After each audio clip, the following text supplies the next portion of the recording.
will likely go down in history as perhaps one of the worst public health decisions. Frankly, the American people deserve an apology. I hope today Dr. Fauci will come clean, admit it was a mistake to fund dangerous research in China, admit that the risk of this dangerous research exceeded any possible benefits, ask forgiveness, and pledge to help our government devise safeguards so a man-made epidemic never happens again.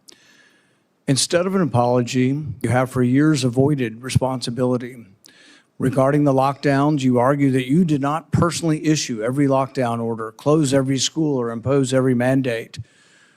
But officials across the country invoked your authority to justify these decisions. And you presented your recommendations not as judgments open to debate, but as dictates of science itself. Your own words demonstrate that you understood the influence you exercised. On March 14th, 2020, you wrote that the task force recommendations were driven by me, yourself, Deb, and CDC. The next day you wrote that you had convinced Mayor Bill de Blasio to close the New York City schools, so you were involved. That same night, Governor Gavin Newsom's chief of staff told you that the governor had decided to close California schools, bars, and restaurants after watching you on television. Presidents, governors, mayors, school boards, corporations, and Congress all bear responsibility for the decisions they made. The COVID lockdown, however, could never have been inflicted without you aiding and abetting the crime. Children lost years of education. Small businesses built over a lifetime disappeared. Patients delayed cancer screenings and other medical care. Families were separated from dying relatives. Workers were ordered to accept a medical procedure or lose their jobs. Worship assembly, employment, education, and travel were restricted in the name of science. While you did not impose every restriction, you used your public authority to justify them. While you concluded publicly that COVID occurred naturally, your private record tells a different story. In early 2020, your hand-picked virologist warned that the virus appeared to have been manipulated in the lab. In a conference call concerning the origin of the virus, all but two of the participants believed deliberate insertion was possible. Your concern was not merely theoretical. That same week, you led an urgent effort to determine whether your own agency had funded the research related to these experiments that were now under suspicion. Hours later, your assistant reported that the Wuhan experiments had indeed been reviewed and approved by the NIH. Those were not the actions of officials who believed that a research-related origin was an absurd conspiracy theory. They were the actions of officials urgently trying to determine whether their agency funding was connected to the research under discussion, connected to the pandemic. You could not hide that your agency had funded the Wuhan research or your long history of defending gain-of-function research. The only alternative left was to argue that COVID-19 did not originate in the Wuhan lab. You were not a detached observer. You had an institutional interest in the public believing that federally funded research had nothing to do with the pandemic. It was a conflict of interest from the very beginning. The authors of the proximal origin of SARS-CoV-2 privately had serious doubts about a natural origin. Within days, though, they flipped, and they all wrote in proximal origin that the virus was almost certainly not a laboratory construct. That paper was then used by the government and the media and you to discredit Americans who were asking the same questions that you and the authors were asking yourselves privately. You even cited proximal origin from the White House podium. You held it out as evidence that the virus could not have been engineered, but you didn't disclose your role in the discussions that preceded the writing of the paper. You did not disclose the author's original concerns. You did not reveal that you had been part of the paper, that you had read and offered editorial comments on the paper before it was published, before you began using it as evidence that it couldn't have originated in the lab.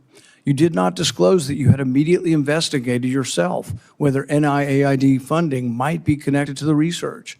You did not tell the American people the full story. Duly released private messages indicate that the doubts with the authors and others didn't disappear after the publication. So while this was being waved at the White House to show that it couldn't come from the lab, the authors were still privately continuing to assign a meaningful probability to a laboratory origin, one thing in public and another in private. Some of the same scientists discussed avoiding email and carefully managing communications that might eventually be obtained under the Freedom of Information Act. The pattern is straightforward. Privately, there was alarm, then an immediate inquiry to see if NIAID's possible exposure to funding, then a rapid public declaration of certainty, continued private doubt, and then years of resistance to disclosure. The question is why? The only logical answer is that your primary concern was avoiding culpability. Your primary concern was hiding the fact that you had approved the funding for this dangerous research.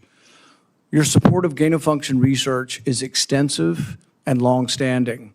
In 2011, your agency funded Ron Fauci's laboratory when it mutated the avian flu until it could spread through the air between mammals. This was the tipping point. This is when others became worried. You funded this. You advocated for this.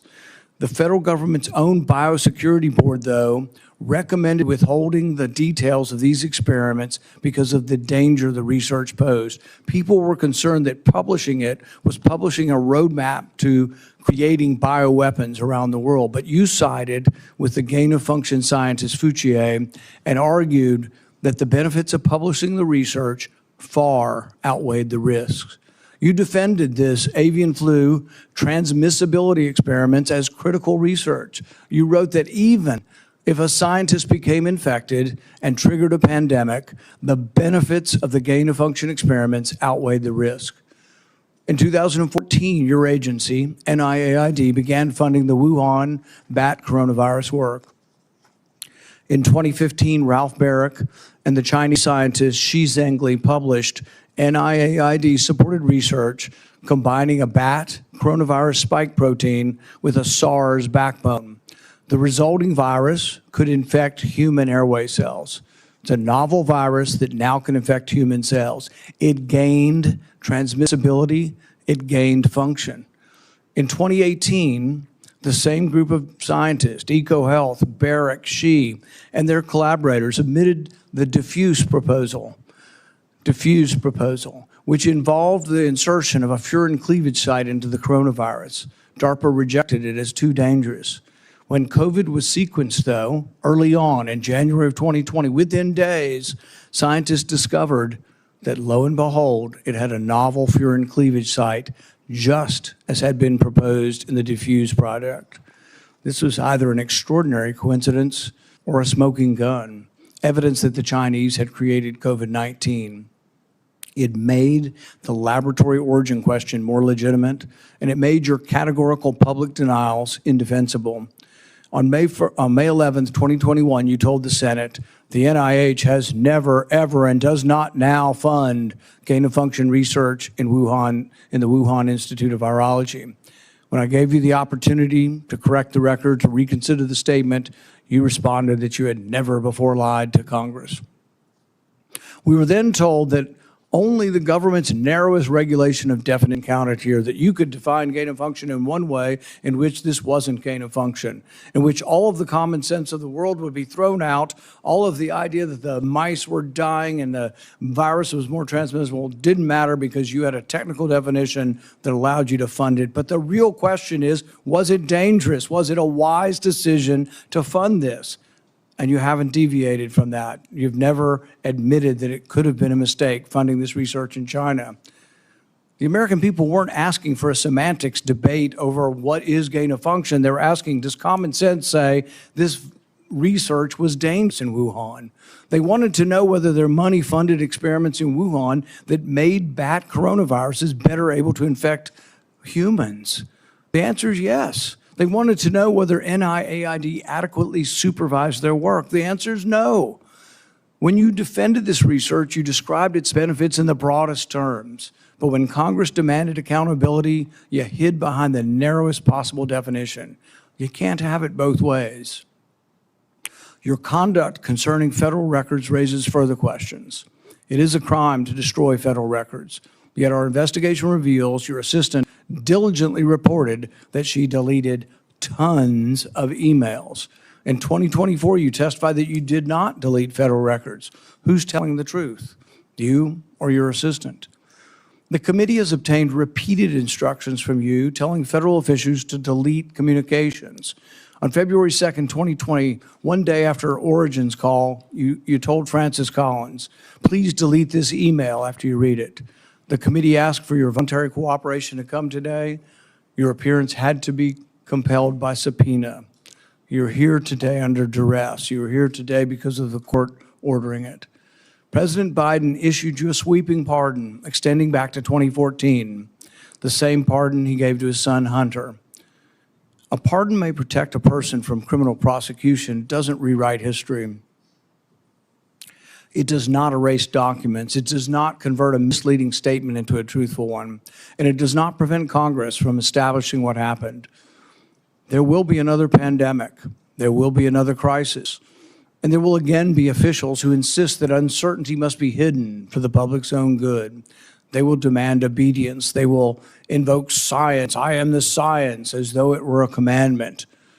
They will argue that government officials cannot be questioned because questioning them would undermine public trust.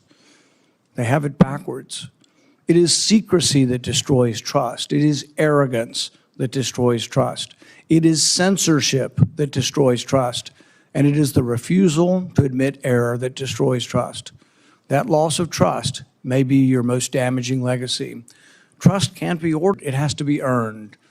No scientist is above scrutiny, no government official is beyond accountability, and no public servant has the right to treat the suffering of millions of Americans as a footnote to his preferred version of history.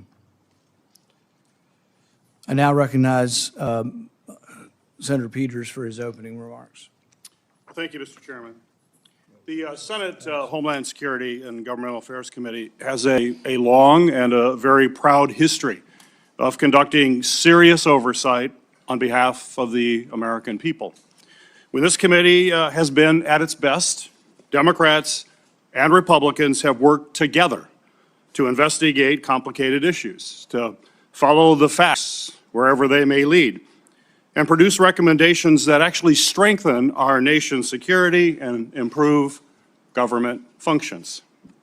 That bipartisan tradition has produced meaningful work following Hurricane Katrina, the January 6th attack on the U.S. Capitol, failures at the Secret Service, and countless other matters. Unfortunately, today's hearing is the latest step in the chairman's sharp departure from that long tradition. This hearing appears to be a culmination of months of biased and selected efforts by the majority under the guise of a committee investigation to basically legitimize a predetermined conclusion that was reached years ago. In 2021, the chairman has called for today's witness to be fired, to be arrested, accused him of leading cover-ups and conspiracies. He has even featured the witness prominently in fundraising emails and on the cover of his book. He has also called for the cancellation of the witness's security detail, despite the fact the witness and his family have received numerous credible death threats. When I served as chairman, Senator Paul and I launched a bipartisan biosecurity investigation that included oversight of risky research and the origins of COVID-19, because we agreed that the committee's work would be stronger if we did it in a bipartisan manner and just followed the facts. That was and continues to be an area of legitimate and certainly needed oversight. As chairman, Senator Paul has taken the opposite approach.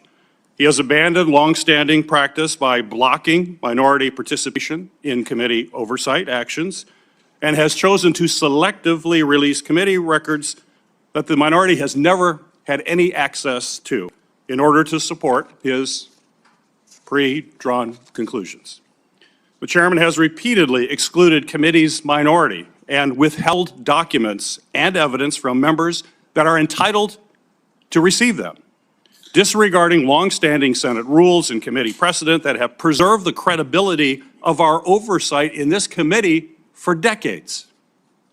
I have raised these concerns directly with the chairman because it's not just what we investigate that matters, but how we conduct that investigation, that also matters. One-sided investigations designed to validate predetermined conclusions do not serve the American people who sent us to actually uncover the truth and to solve problems. I wrote to the chairman requesting that he adhere to committee rules. But instead of addressing concerns that I raised, he removed part of the committee's website from the public view. This move not only prevented the public from being able to view those lists of concerns, it adds serious questions about the desire for transparency and legitimate oversight of this matter. But what makes today's hearing particularly disappointing is not simply the chairman's actions, but what we could be using this committee's true and time oversight responsibilities to accomplish. This committee has not held its annual threats hearing at all in this Congress. We have not held a budget hearing for the Department of Homeland Security. There are important hearings that we would have the opportunity to discuss as to how to strengthen our Homeland Security across the board. No hearings on those topics. Instead of focusing on the national security challenges that we are facing in our country right now, today's hearing looks backwards, revisiting questions this committee has already examined, including through bipartisan work that Senator Paul and I conducted together when I served as chairman of this committee. But rather than building on that work to strengthen our preparedness against future disasters, we are instead relitigating the past. COVID-19 exposed serious deficiencies in our nation's public health infrastructure. We know that. More than 1 million Americans lost their lives, and this committee should absolutely continue to examine how we can better prepare our nation against future biological threats. Those are the kinds of forward-looking, life-saving questions that will help our nation be better prepared to protect the health and the safety of Americans when the next emergency occurs. Unfortunately, at this precise moment, we should be strengthening our capabilities. The Trump administration seems to be doing everything in their power to actually weaken our capabilities. The administration has hollowed out the public health workforce. They have fired, pushed out, and cut funding for public health personnel, shrinking the CDC workforce by a quarter. Thousands of experienced scientists have left government service, and with them has gone critical institutional knowledge that cannot be easily replaced, certainly not quickly replaced. The administration, thanks to political operatives like Russell Vought, has slashed or illegally withheld funding for life-saving medicines and cutting-edge technologies that let us rapidly develop them during an emergency. Mr. Vought is now further politicizing the federal grant-making process, proposing to subject all federal grants, including those for disaster relief, housing development, and cancer research, to the whims of political appointees, not nonpartisan experts. All of this has left the American people more vulnerable to infectious disease threats, and we are already tragically seeing the consequences. Staffing and funding cuts have slowed the federal, state, and local response to ongoing outbreak of a foodborne parasite, which has sickened thousands in my home state of Michigan, as well as across the country. At the same time, the administration cuts to global health programs and international partnerships have greatly reduced our ability to contain dangerous diseases like Ebola before they spread to our shores. We should be examining whether our federal health agencies have the personnel and the resources they need to effectively prevent, detect, and respond to these threats. We should be asking how to strengthen our biodefense efforts to deter our adversaries and prevent biological attacks against our country, and how our government can better coordinate and communicate during public health emergencies. These are the kinds of forward-looking matters that are worthy of this committee's time. Instead, we are here continuing the chairman's year-long focus on one individual. History tells us, unfortunately, another pandemic is all but inevitable. The question is whether Congress and this committee will work to better prepare our country for it, or continue looking backward while our public health infrastructure crumbles around us. That is the hearing that we should be having today. Unfortunately, I fear the intent of this hearing is only meant to further a purely partisan agenda and it will not make Americans safer. Thank you, Mr. Chairman. The accusation that the committee has denied access to the minority to records is categorically false. This is the most transparent investigation in the history of Congress. We actually created a website, and we put all of the information on the website. It continues to operate. The reason it hasn't been accessed is no Democrat ever signed up for it. Not one Democrat. We told them the access. They never asked for the access code. They haven't been on the website because they have not cared about the investigation. It's a practice of this committee to swear in the witness. Dr. Fauci, please stand and raise your right hand.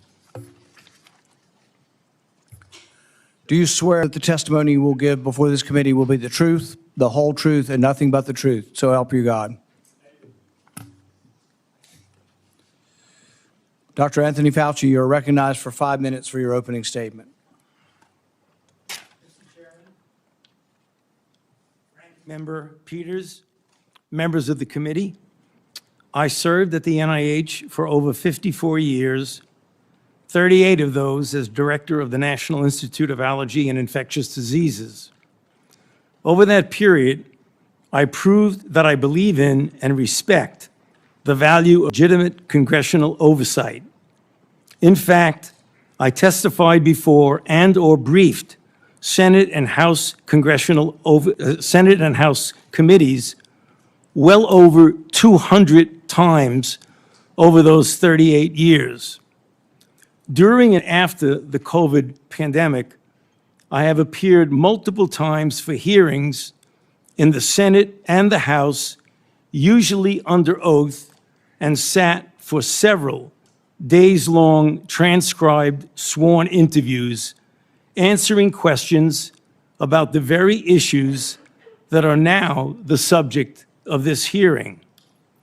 However, given Senator Paul's obvious obsession with calling for my prosecution, his repeated slanderous comments about me, and recently his publicly releasing my unredacted personal diary aimed at embarrassing and intimidating me, the only conclusion I can reach is that the sole reason he is calling me before this committee is to get me to say something, anything, that could vindicate his repeated public pledges that I end up, in his words, quote, behind bars, unquote.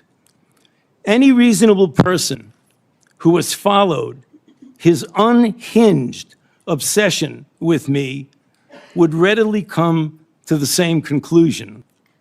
Therefore, although it pains me to do so, because of the respect I have for the legislative branch of government and my decades-long record of cooperating with Congress, under the advice of my attorneys, I will invoke my right under the Fifth Amendment of the Constitution to refrain from answering your questions. Thank you.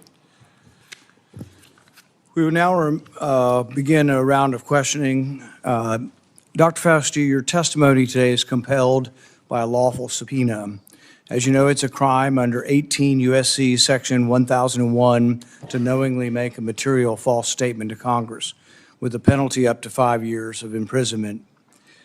Understanding that you are under oath, the American people would like to understand your reasoning, your rationale for why you chose to fund the research in Wuhan.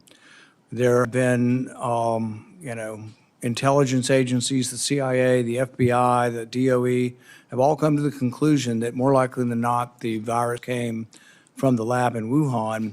And so we'd like to know, what was the rationale? What was the discussion? How, what went behind the decision to fund research in Wuhan? How did you come to the conclusion that a totalitarian country would be capable of doing this in a BSL-2 lab that lacked the security? What was the reasoning? And are you sorry, basically, for making the decision? Would you, like, given another chance, say, well, gosh, circumstances now, as I know it, maybe it wasn't a wise thing. Can you explain to the committee why you chose to fund this dangerous research in China? On the advice of counsel, I respectfully decline to answer based upon my rights under the Fifth Amendment of the Constitution. In the red folder on your table is a copy of Section 192 of Title II of the U.S. Code. Your counsel has been provided a copy as well. That section makes it a crime for a witness appearing under subpoena to refuse to answer any questions pertinent to the question under inquiry. Do you have that in front of you? On the advice of counsel, I respectfully decline to answer based upon my rights under the Fifth Amendment of the Constitution. Let the record record that the witness has refused to answer whether there's a folder in front of him based on his Fifth Amendment right. It is true that you're appearing under direction of our subpoena to provide testimony on matters under consideration by the committee, including the origins of COVID-19, risky life sciences research, and your tenure as a federal government employee. Additionally, you've been provided a full and unconditional pardon dated January 19th, 2025, for any offenses against the United States which may have been committed or taken part from January 1st, 2014 through the date of the pardon for a 10-year period, arising from or in any manner related to your service as director of the National Institute for Allergy and Infectious Diseases, as a member of the White House Coronavirus Task Force, or the White House COVID-19 response team, or as chief medical advisor to the president. Have you refused this pardon, or do you have any reason to believe this full and unconditional pardon, this grant of immunity, would somehow require you to plead the Fifth Amendment? On the advice of counsel, I respectfully decline to answer based upon my rights under the Fifth Amendment of the Constitution. Based on the facts presented, I'm going to direct you to answer the questions. The committee has issued a valid subpoena. They have requested your presence here. The questions are very pertinent to your decision-making as head of NIAID, as well as a chief advisor to the president. Do you still refuse to answer the questions? On the advice of counsel, I respectfully decline to answer based upon my rights under the Fifth Amendment of the Constitution. Let's do the.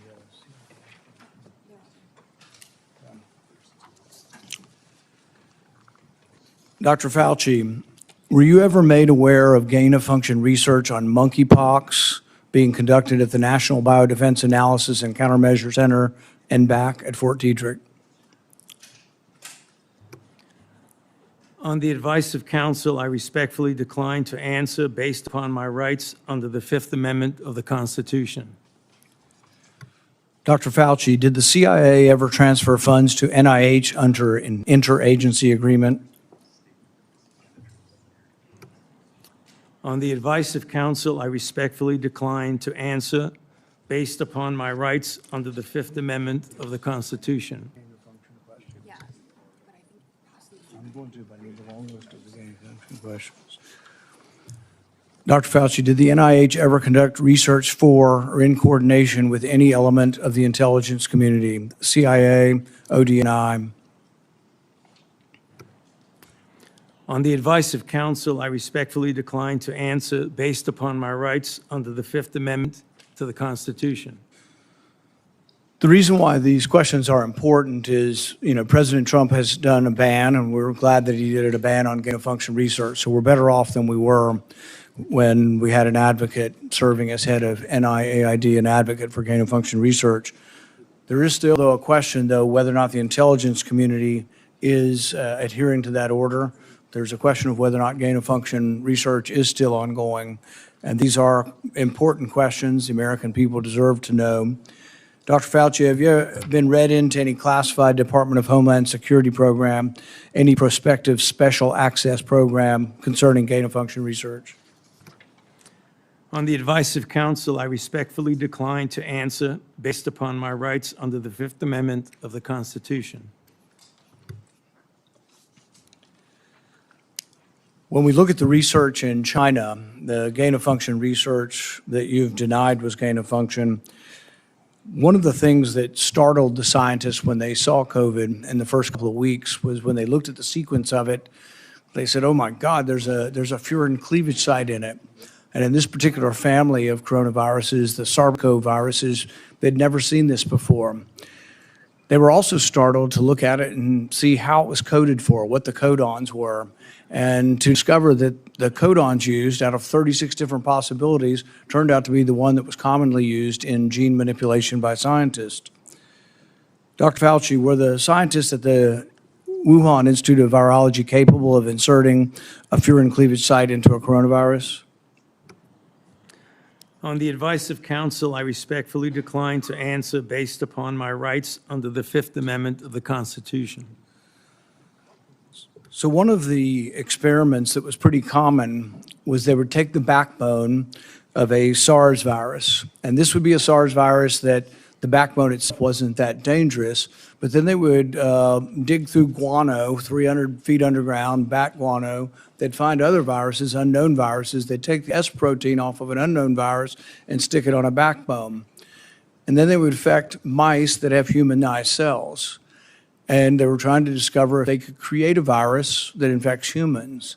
Now, many people would say, well, gosh, that doesn't sound like a really good idea to create viruses that don't exist in nature to see if they'll infect human cells. What if one escaped? What if you keep infecting this and do serial passage, you actually adapt the virus to be infectious to humans? So the question is whether or not, Dr. Fauci, the Wuhan Institute of Virology was combining an S protein with one virus with the backbone of others, and could this lead to a virus, maybe it wasn't even predicted, but could it lead to viruses that gained in function and then could lead to a pandemic? On the advice of counsel, I respectfully decline to answer based upon my rights under the Fifth Amendment of the Constitution. One of the arguments that you and others have made against this virus coming from the lab is it couldn't have come from the viruses that have been published. And nobody's really arguing that. I think from the very beginning, people acknowledged that the viruses that have been published are too far evolutionarily distant from a virus that could have become COVID-19.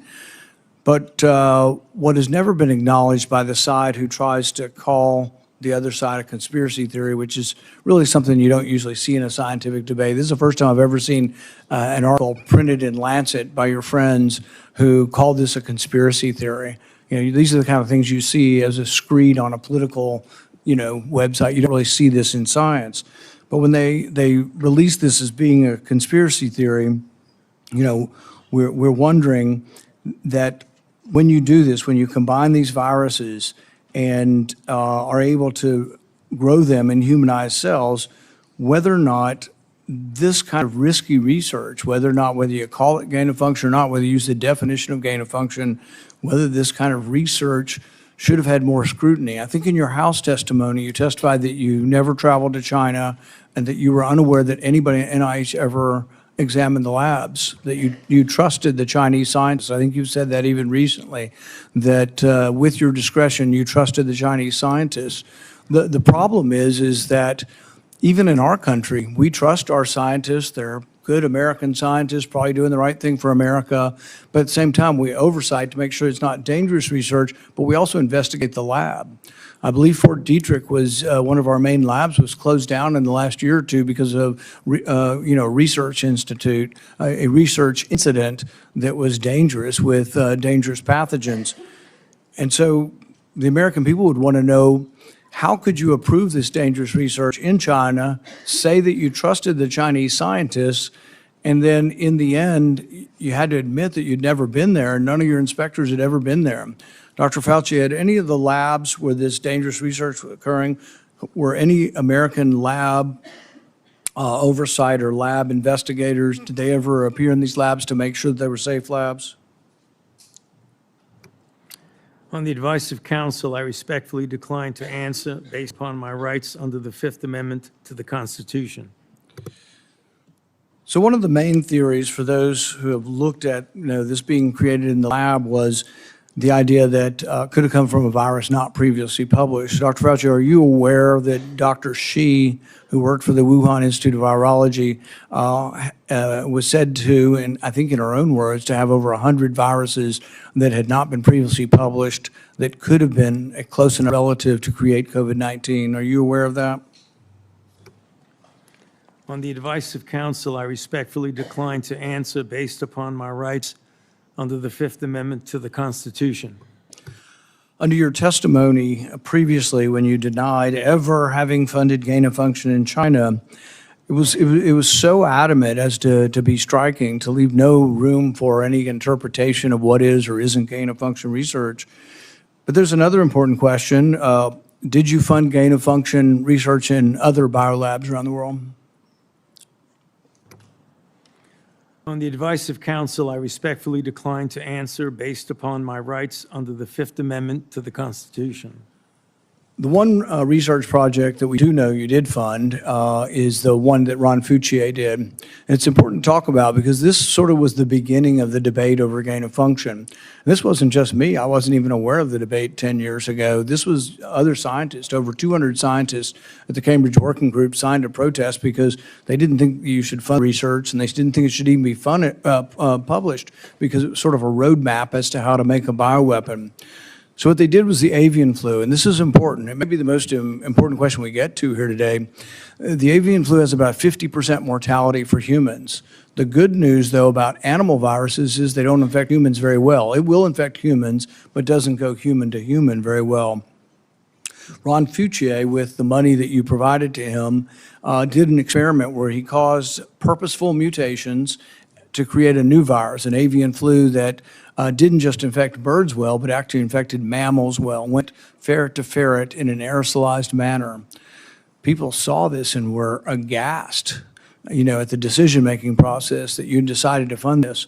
But this is when, the debate came about, and you wrote in support of this in the Washington Post, and you said, even if a scientist is bitten, even if a pandemic should occur, the knowledge is worth the risks.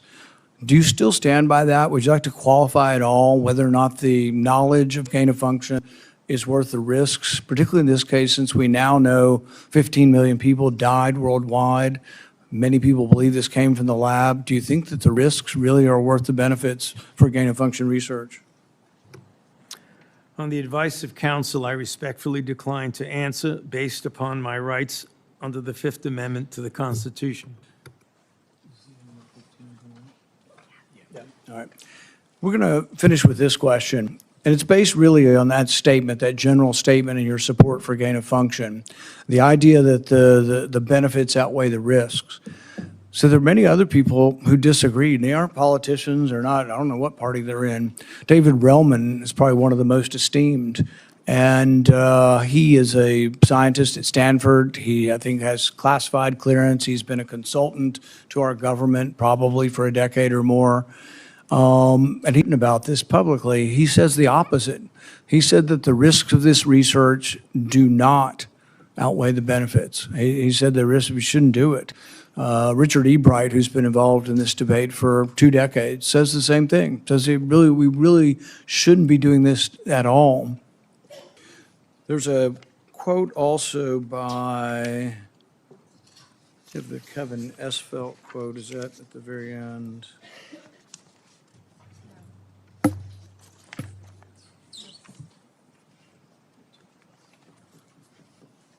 Kevin Esfelt, who's a CRISPR scientist at MIT, also wrote about this gain of function. I implore every scientist, funder, and nation working in the field, please stop. No more trying to discover or make pandemic-capable viruses. No more experiments likely to disseminate blueprints for plagues. Dr. Fauci, would you like to at least answer this one question for us today and let us know whether or not you've changed your mind on whether or not the benefits of gain of function research outweigh the risks? On the advice of counsel, I respectfully decline to answer based upon my rights under the Fifth Amendment to the Constitution. The chairman has denied your assertion of privilege and directed you to answer. but you nonetheless refuse and stand on privilege despite the existence of the pardon. The committee will have to consider, after this hearing, what appropriate action should be taken against you for the failure to testify after being directed to do so. It's against the law to obstruct an investigation of Congress. There will be repercussions to your refusal to testify today. Senator Peters.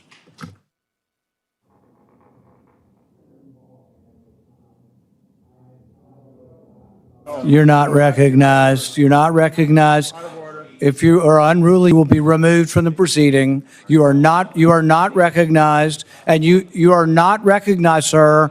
Sir, you are not recognized. You are not recognized. Security, we'll hold off. But you will respect these proceedings. You were told not to sit at the table. You insist on sitting at the table, and we told you would not be recognized. You are not invited here for testimony, sir. You are being disruptive. Would you behave this way in a courtroom? No, because the judge would put you in jail. I can't do that today, but I can have you escorted from the premises. So I would say, sir, sit quietly and don't say another word. I said, sit quietly, you are not recognized. Another word, you're gone.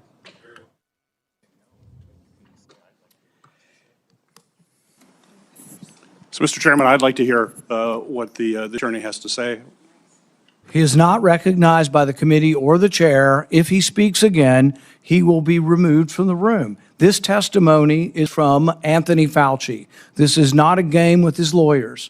He can advise, his lawyers can give him advice. He's got a half dozen here. They're all allowed to talk to him. Yes. All right? Yeah. But the attorneys are not recognized. In fact, the attorney was told not to sit at the table, and he's not obeying that recommendation. There's a row behind you, sir. That's where you were told to sit, and you're not. And now you're disrupting the proceedings. And so, look, this is the way Anthony Fauci wants to be remembered, for a lawyer not listening to the rules. That's the way you want to be remembered, and that's what you're going to do. You are not recognized, sir. Security, please remove him from the room.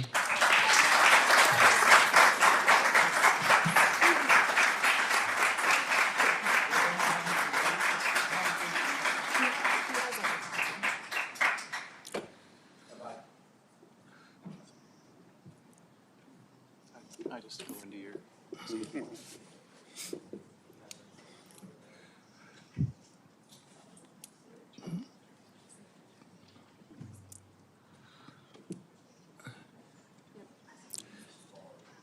Let the record state that Dr. Fauci will still have the advice of the other half a dozen attorneys that he brought along today.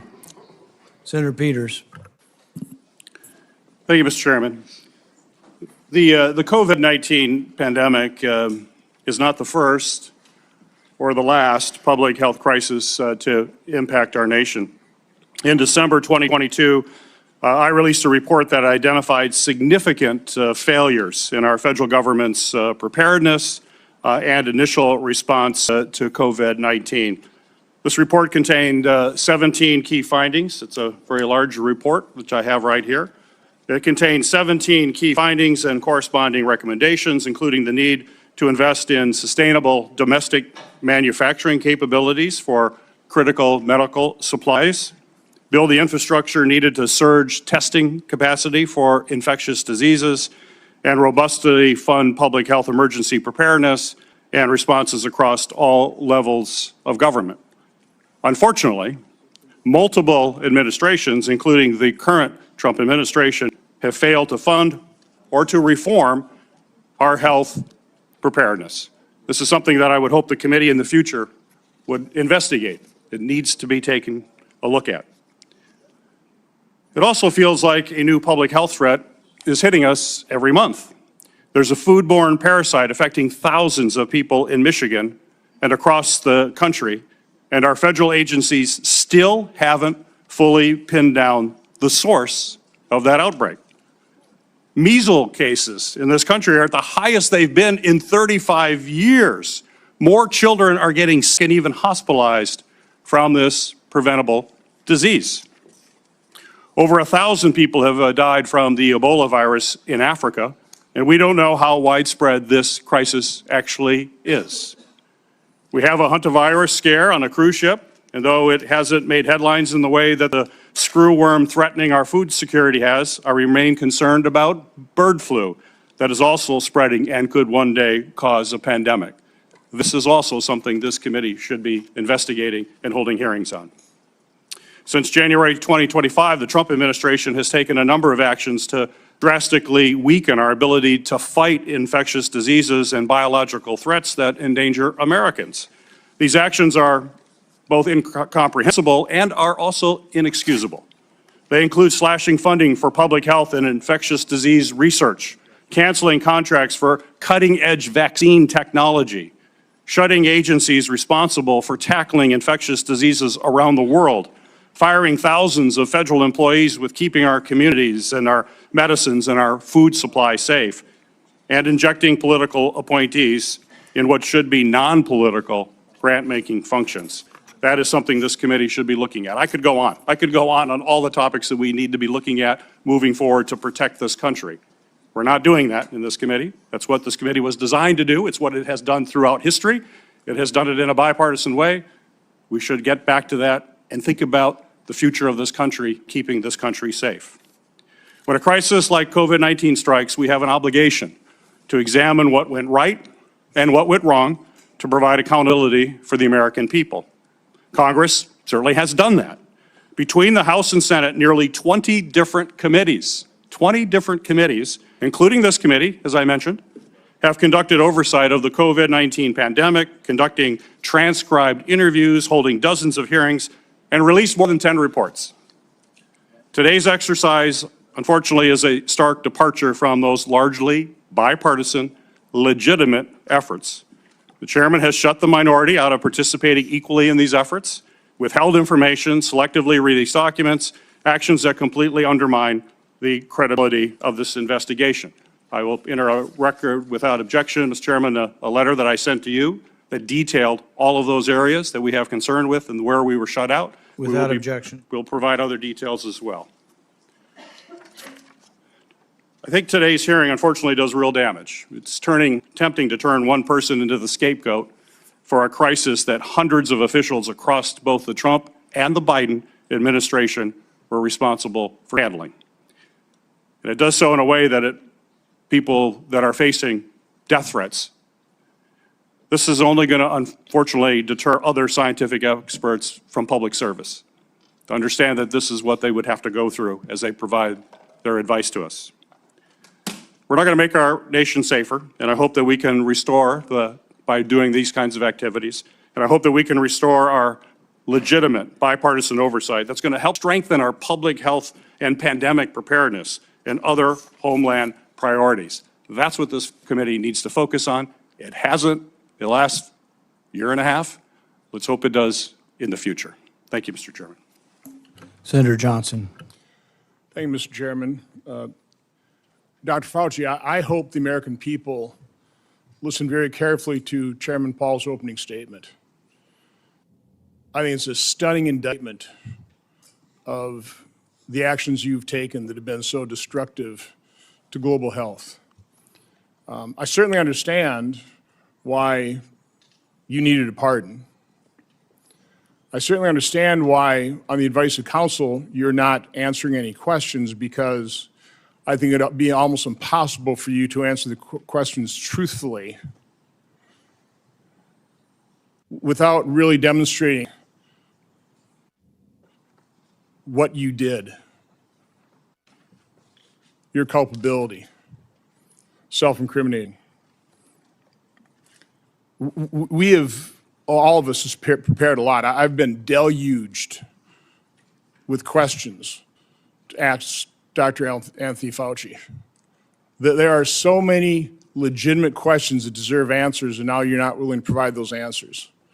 So with my limited time, I'm going to talk about things that my investigation have revealed that have not been adequately answered and, quite honestly, haven't been adequately covered by the legacy media. I'll kind of combine the questions into kind of one, but you know, I certainly, let's put up the last COVID chart. I was warned pretty early on about the dangers of the experimental gene therapy that you've called a vaccine, but it really falls under the definition of gene therapy. So I was going to ask you, I mean, were you carefully monitoring the safety surveillance systems like VAERS and vSafe that literally were deluged with complaints? You know, currently, worldwide, there have been almost 1.7 million adverse events reported to the VAERS system. Of those, over 39,000 were deaths. And of those deaths, 24% occur on the day of vaccination within 1 or 2 days. 24%, which, by the way, just happens to be the same percentage that a Rasmussen poll pointed out the American public believe 24% of the American public believe they know somebody who died of the experimental gene therapy. So again, I was certainly interested in asking you whether or not you were following this as carefully as I was. It's not my responsibility to follow safety surveillance systems, but I did. And by the way, when I published, this is actual government information. When I published it and people had me on their shows, they would be censored by Facebook. They would be deplatformed. I think largely at the behest of the actions you took to make sure that disinformation wasn't spread. This wasn't disinformation. This was the truth. So I was going to ask you whether you knew Dr. Marks. I think you do know him. He's the head of CBER. He's the man who is in charge of approving vaccines and surveilling for the safety. My investigation shows that on March 1st of 2021, less than 3 months after the emergency use authorizations, he was warned by Dr. Anna Scharsman, data mining expert, that the algorithm they were using to analyze VAERS data was going to hide in mass safety signals. 26 days later, and 3 months consecutively after that, they did data runs with a new algorithm that unmasked those safety signals. They showed dozens of safety signals, including sudden cardiac death, cerebral artery occlusion, basal ganglia stroke, agonal rhythm, Bell's palsy, and pulmonary infarction. Your diaries now show that you actually suffered pulmonary infarction in, I think, probably June 2021. I was just wondering whether it ever went through your mind that maybe that injection, all those boosters you took might have caused that. And the question I was going to, and I'll ask this question, were you ever made aware of the fact that Peter Marks was warned that the algorithm was going to hide the safety signals? And were you told that senior FDA officials were given shown dozens of safety signals associated with the COVID injection? On the advice of counsel, I respectfully decline to answer based upon my rights under the Fifth Amendment to the Constitution. Next area I want to go through is in that same month of March 2021, an employee at NIH, Dr. Nath, led a team of researchers who were diagnosing and treating individuals who'd never had COVID or were severely injured by the genetic therapy injections. Dr. Nath told those individuals, stay quiet. We want to make sure that we gather all the information and then release to doctors so they can treat people like yourself. There was a concerted effort, and I'll enter this into the record. It appears inside NIH to quash Dr. Nath's publishing of that study. It finally was put on a preprint server with telling no one, and I think about May of 2022. I think what's noteworthy about this is Dr. Nath told the injured participants that early treatment, early intervention was crucial for them to be treated. And yet within the NIH, they were questioning what was Dr. Nath doing. They didn't want to publish that because, and I want to take time searching for it, because publishing it would create vaccine hesitancy, which is what we continue to hear time and time again, is the reason they didn't promote they lied about the safety signals they were seeing. Throughout the pandemic, I always pushed early treatment. We've got things in here where, you were really concerned about remdesivir because it was untested, but hydroxychloroquine, yeah, it was an approved drug, maybe some safety issues, but we had a great deal of experience with it.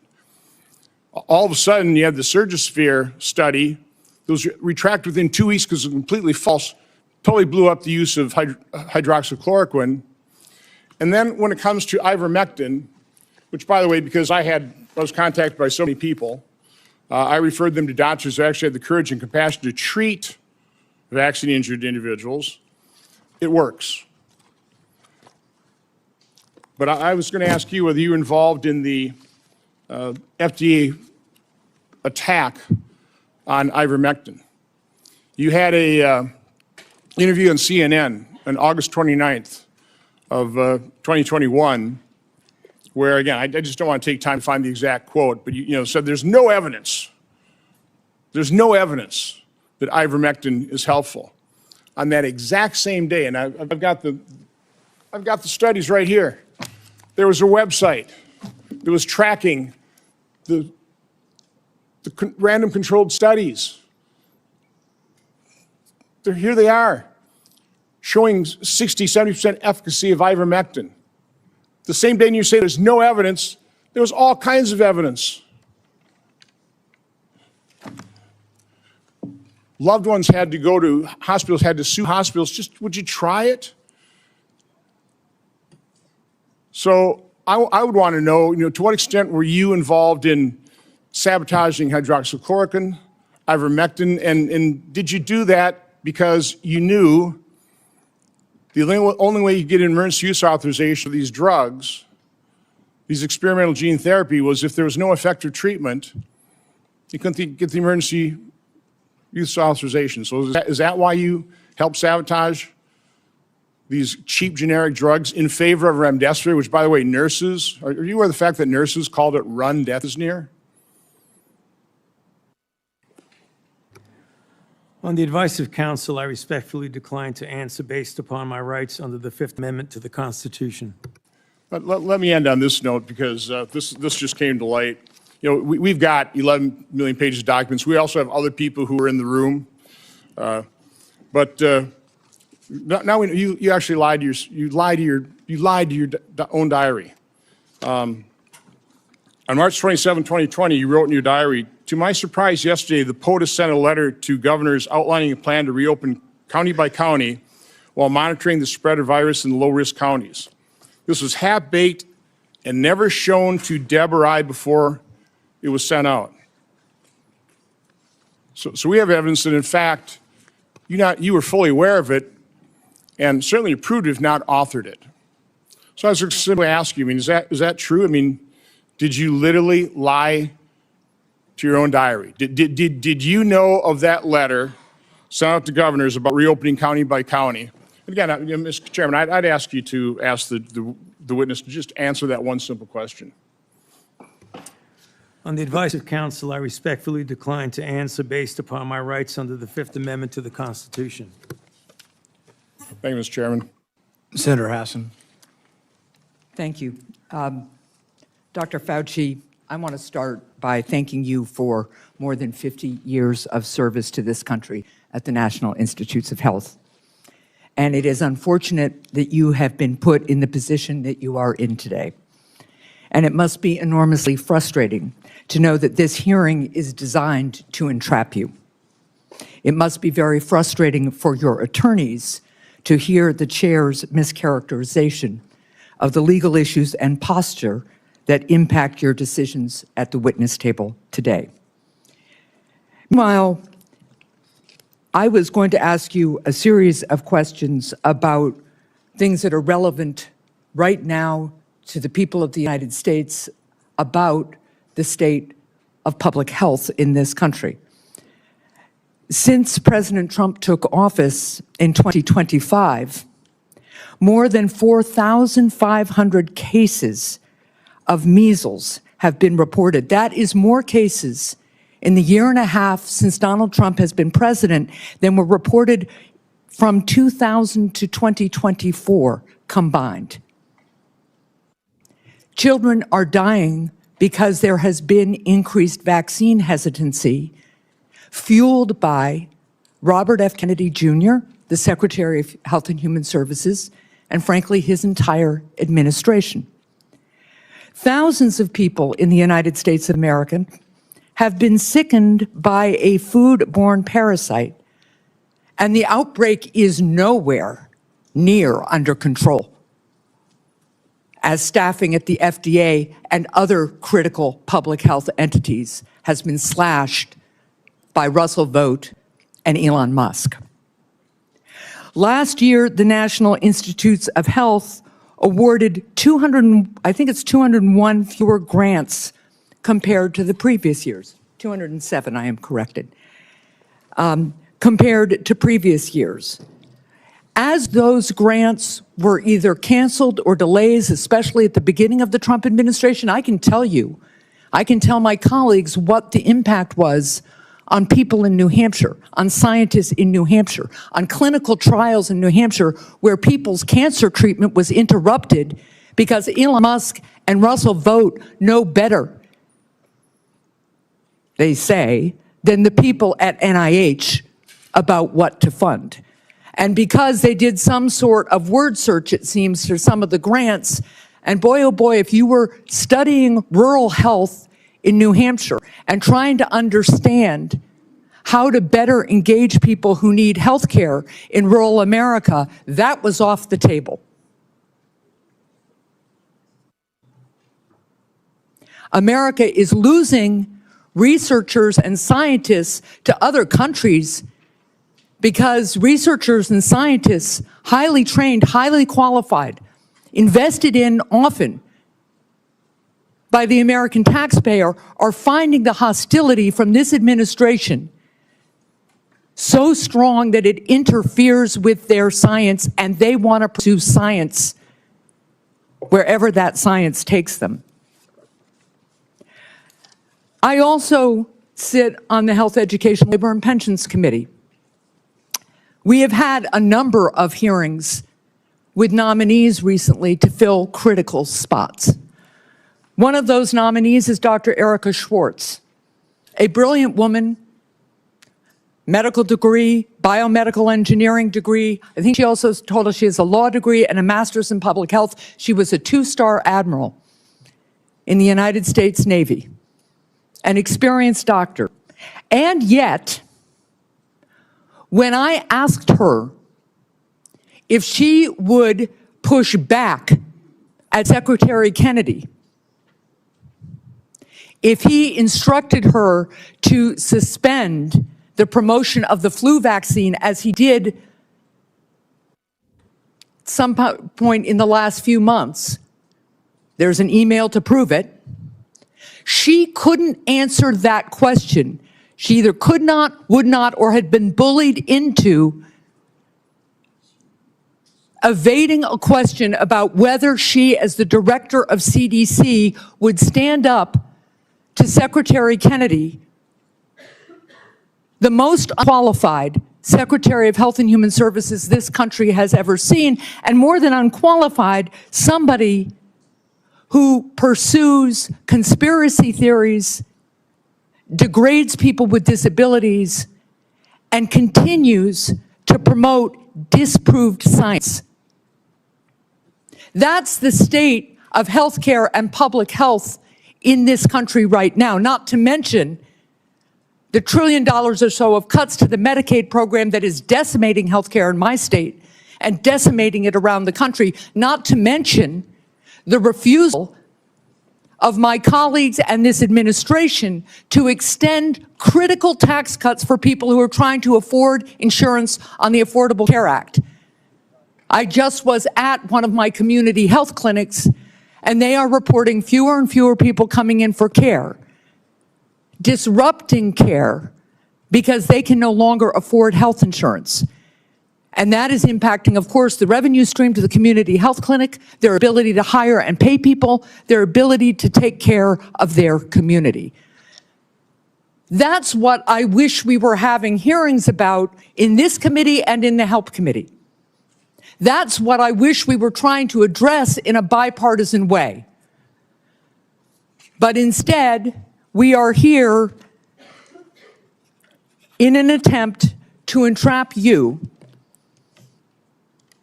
because you had a distinguished career trying to put Americans' public health first. With that, I yield. Senator Lankford. Mr. Chairman, thank you. Dr. Fauci, thanks for coming today.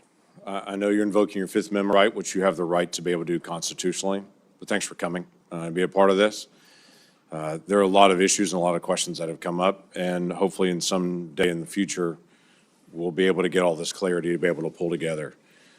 There were over 1 million Americans that died from COVID. You know that well. You were tracking the numbers literally every single day, those affected and those that died from the earliest days. There are a lot of lessons that we've got to learn from this, that we should put into history to be able to determine what happens in the future, how do we respond in the future, how do we deal with something like this again. It was uncharted territory for everyone. But I would tell you, countless families, including my own, watched a loved one die behind glass or through a screen because we couldn't get access to them. Children couldn't get to school. People missed their prom or graduation ceremonies. There were lots of things that happened that dramatically changed the future of the country. The mental health issues that we have continued to deal with from the isolation have been profound. Even something as simple as children that wore masks or around adults wearing masks for all that time are slow in learning language now because they couldn't watch someone's lips moving, and so they're slower in that. Amazingly enough, churches and places of worship were forced to be closed down. There were even churches that met where the pastor preached in the parking lot and the congregants all met in their cars with windows up, and police came and scattered them and said, "You can't be here." The simple act of social distancing became an issue as everyone guessed what's the right distance to be away from someone else. Literacy rates have declined. All these things are results, not to mention the loss of lives and the health experiences that have been out there for many Americans. So there are legitimate questions. I wanted to be able to raise some of those, to be able to walk through some of this, because it has been very, very challenging. As we've gone through some of your notes and your diary and other things that are out there, we're trying to be able to pull bits and pieces of things to be able to learn lessons. On May the 6th, 2020, you wrote at that time, I had a conversation with Robert Redfield, who, as you know well, was then the director of CDC, about the fact that greater than 1 million children worldwide have missed their measles vaccination because of the shutdown. You stated, this is terrible and needs to be addressed, since on that basis alone, there would be far more excess deaths from measles among children than coronavirus deaths among children. I need to bring this up to the TF, the task force. Did you ever have an opportunity to bring up the potential of measles deaths among children and an infection rate going around the world from measles based on the fact that so many children would not get their measles vaccine because of the shutdown? I'm sorry, Senator, but on the advice of counsel, I respectfully decline to answer based upon my rights under the Fifth Amendment to the Constitution. That is your right to do. One of the big issues that's really coming up is on the lab issue. This was greatly discussed about whether this came from a lab or whether this came from nature. There are obvious issues and differences between the two to be able to know this. You had a lot of conversation on this. Scientists around the world were in conversation on this. There were different statements that you even made in your private notes and your public notes on it. In January the 26th of 2020, this is before we had our first tragic death of coronavirus in the United States, you wrote, it now appears using epi data that the genomic data, the first infection was in early December and was not connected to the market, which was the big rumor that was out there. It was this wet market in China. We know the market was not the source, it was the amplifier. On January the 31st, you wrote about a phone call. You wrote, the people on the phone felt the mutations around the furin cleavage site of the spike protein could not have occurred naturally, since it would require an evolutionary jump that they found nowhere in bat isolates. They bring up the possibility this could have been deliberately inserted and either accidentally released or deliberately released by a crazy person in the lab, the former being the most likely. February the 1st, same year, 2020. This is, again, still before our first death. There was not total agreement about the likelihood of deliberate insertion. Ron said he was sure that this could occur naturally, and we should not waste our time and divert our effort to pursue this. This is expected of him since he was the original gain-of-function person with Yoshi. Also, Christian was with Ron. The rest felt deliberate insertion was possible, and given the fact that Zhang Shi at the University of Wuhan has been working for years in gain-of-function in coronaviruses to allow adaptation of the spike protein to bind to the human ACE2 receptor, we could not let this go. That's a remarkable statement for February the 1st of 2020, when there hadn't even been the first death here, but we knew something was moving. You knew well that something was moving. You identified February the 1st before any of us had ever heard of the Wuhan lab, not only the Wuhan lab in the conversation, but literally the scientist that you named in your own notes, the lead scientist that was there. It's interesting to me on that, and the questions I was going to ask you was just your background and knowledge about the Wuhan lab and Dr. Shi and all the details. I'm aware of where you have been on trying to be able to plead your Fifth Amendment right, which is your right to be able to do. But I also want to be able to find out some facts to be able to help us for the future on this. The Lawrence Livermore National Laboratory in May of 2020 put out a classified document that has only been recently unclassified on this, that had this statement: we assess all the necessary conditions for an accidental release of a laboratory-modified coronavirus, specifically a coronavirus adapted to recognize human cell receptors, were present at the Chinese Wuhan Institute of Virology in mid to late 2019. Now, the question that I had for you is, this is May the 27th of 2020. This is the report that most people will see, is this. I have clearance. I serve on the Intelligence Committee. I've actually read this complete document unredacted. My concern is, were you given the ability to see this document unredacted? Based on your position, were you able to see this and to be able to get this information? I could see it, and I know what's here. Everybody else just has their conclusion at the beginning of it, not this. My question to you was going to be, did you have access? Because it's important for the future that people in your position do have access to this kind of information and insight. Is there any way you could answer that question and be able to give access to this data? On the advice of counsel, I respectfully decline to answer based upon my rights under the Fifth Amendment to the Constitution. You wrote on January the 26th of 2020, we should be allowed to send our CDC epidemiologists to China to work with them so they could see the data firsthand. You also wrote in February 12th, 2020, that you had great concerns about the World Health Organization because it depends greatly on China and, as you stated, often bows to them. Now, this is a really important issue that we've got to resolve for the future. It's not just our cooperation with Chinese scientists, it's our acknowledgement that China covered up their data, wouldn't allow our scientists to be able to come in. They cleaned up the wet market, they cleaned up the other areas. They wouldn't allow you to get access to all the other scientists that are there, including their health records, what happened to them, or even all the sequencing that they had done in advance. For the future of our research and our cooperation with any scientist around the world, I think it's really important that we resolve, if we're going to fund research and cooperate with you, we've got to have certain things from you. If things go sideways, we've got to have access to all information in all places. You were noting not only that China was affecting the World Health Organization and that China was bending them to their will, and so the World Health Organization was putting out data that you saw, at least at that point, as being from a Chinese perspective, covering up what was going on, but you also noted we weren't able to get access to all this information. We've got to be able to figure this out for the future to be able to make sure that research that is done, we have access to all information if something goes sideways at some point, which clearly it did at the Wuhan Institute of Virology, And that being, as was noted by many people, the only lab in the world that was doing research like this that had a lower standard of actually their security standards there than many other labs around the world, yet they were doing this very dangerous research. What can we gain, and what advice could you give us to say in a future setting, we've got to make sure that we actually get information from people and we can be guaranteed that we're going to get that insight?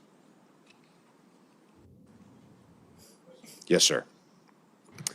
On the advice of counsel, I respectfully decline to answer based upon my rights under the Fifth Amendment to the Constitution. I yield back. Senator Blumenthal. Thank you, Mr. Chairman. I want to go back to the dark days of the coronavirus pandemic, one of the darkest days or times in our history. Hospitals were overflowing. Navy medical ships were docked in the Hudson River. Emergency rooms were forced into unprecedented triaging during the worst week of the pandemic, which happens to have been the last week of President Trump's first term. More than 25,000 Americans died of COVID-19. Easy to forget those dark days. But for the past 18 months, the Trump administration has been engaged in a campaign to rewrite this history. And today's proceeding, I fear, is part of that effort, one of the darkest days in our Senate's history. The Trump administration has launched a baseless set of smears against vaccines that help pull us out of that public health crisis, vaccines that are undoubtedly President Trump's greatest accomplishment. It has slashed funding to local public health departments that were on the front lines of the pandemic, and those healthcare workers are heroes. It has disparaged those heroes as woke or wasteful. And it has used a politicized Department of Justice to target the researchers who helped us track and understand the novel virus. Today's hearing is another page in that playbook, sadly, tragically. Dr. Fauci, you've spent 5 decades in public service, including nearly 4 decades in leadership at the National Institutes of Health, helping to conquer COVID-19, but also HIV, swine flu, Zika, Ebola, and other epidemics with real-life results saving human lives. Put aside all the flowery rhetoric that we hear in the United States Senate. Dr. Fauci has saved lives, as have public health officials in the United States and throughout the world. And today, we are demeaning and degrading their life-saving service. Republicans are eager to rebrand you as a villain in order to distract from their own failure to protect Americans from soaring health care costs. They've been rising astronomically in the last couple of years, and from unsafe food, which has caused cyclospora to spread, and resurgent measles as a result of the anti-vaccine policy. This hearing is the culmination of a years-long crusade, which started more than 6 years ago when Dr. Fauci dared to contradict President Trump. The campaign to vilify you, Dr. Fauci, is just one part of this larger campaign against science and facts, a campaign that has made Americans less safe. It is shameful that in a country like ours, a dedicated public service like Dr. Fauci has experienced persistent threats to his life since the pandemic because of the lies that are told about him. His attorney has been gagged, thrown out of this hearing room. But he has written a letter to the chairman that is an explanation for the reasons why Dr. Fauci is, in fact, invoking his constitutional right. It is a right. And I would ask that this letter from David Schertler and Danny Onato be made a part of the record if there's no Without objection. objection. His attorney has also issued a statement within the last half hour, I believe, that sets forth, again, the reasons that he is here to help protect his client's rights. And I would ask that that statement be made part of the record as well, Mr. Chairman. Without objection. Let's be very clear. The Fifth Amendment is a right of everyone appearing before an authority like this one. It should be respected. And the reason that Dr. Fauci has invoked it, in the words of his attorney, quote, during and after the COVID-19 pandemic, Dr. Fauci appeared at least a dozen times for congressional hearings in the Senate alone in answer to questions about the very issues on which you purport to seek information. He has been thoroughly transparent and consistent in providing factual information to Congress, and he is deeply familiar with the processes and protocols of sharing information with the legislative branch. And then, referring to the chairman, this years-long public crusade against Dr. Fauci makes one thing clear. This is not a serious effort to seek information from Dr. Fauci in a transcribed interview for a valid legislative purpose. You are single-mindedly fixated on Dr. Fauci, seeing Dr. Fauci prosecuted for imaginary crimes, and you are so invested in that outcome that you have created a personal brand around it. Those are the words of his attorney, and he cites as well the statements of the chairman, which indicate a clear intent that the result of this proceeding be a prosecution. Quote, the power of some of us must be used for good, like putting Fauci in jail. That's from December 23, 2025. I want to give him a subpoena and a jail cell, also from December of 2025. The first was 2024. Those kinds of statements by the chairman of a committee in tweets certainly provide a well-founded fear that the proceeding underway is simply an effort to trap Dr. Fauci in some kind of criminal wrongdoing. That is not the purpose of a congressional hearing, not the valid purpose of a congressional hearing. During some of the dark days in this body,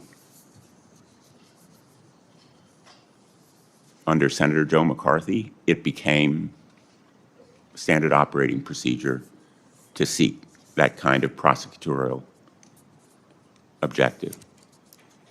We should not be part of a rerun of that kind of effort. This attempt to rebrand one of the most challenging times in our nation's history is a short-sighted act of desperation that will leave us less prepared for the next pandemic. It is an insult to the memory of more than 1 million Americans who died from COVID-19.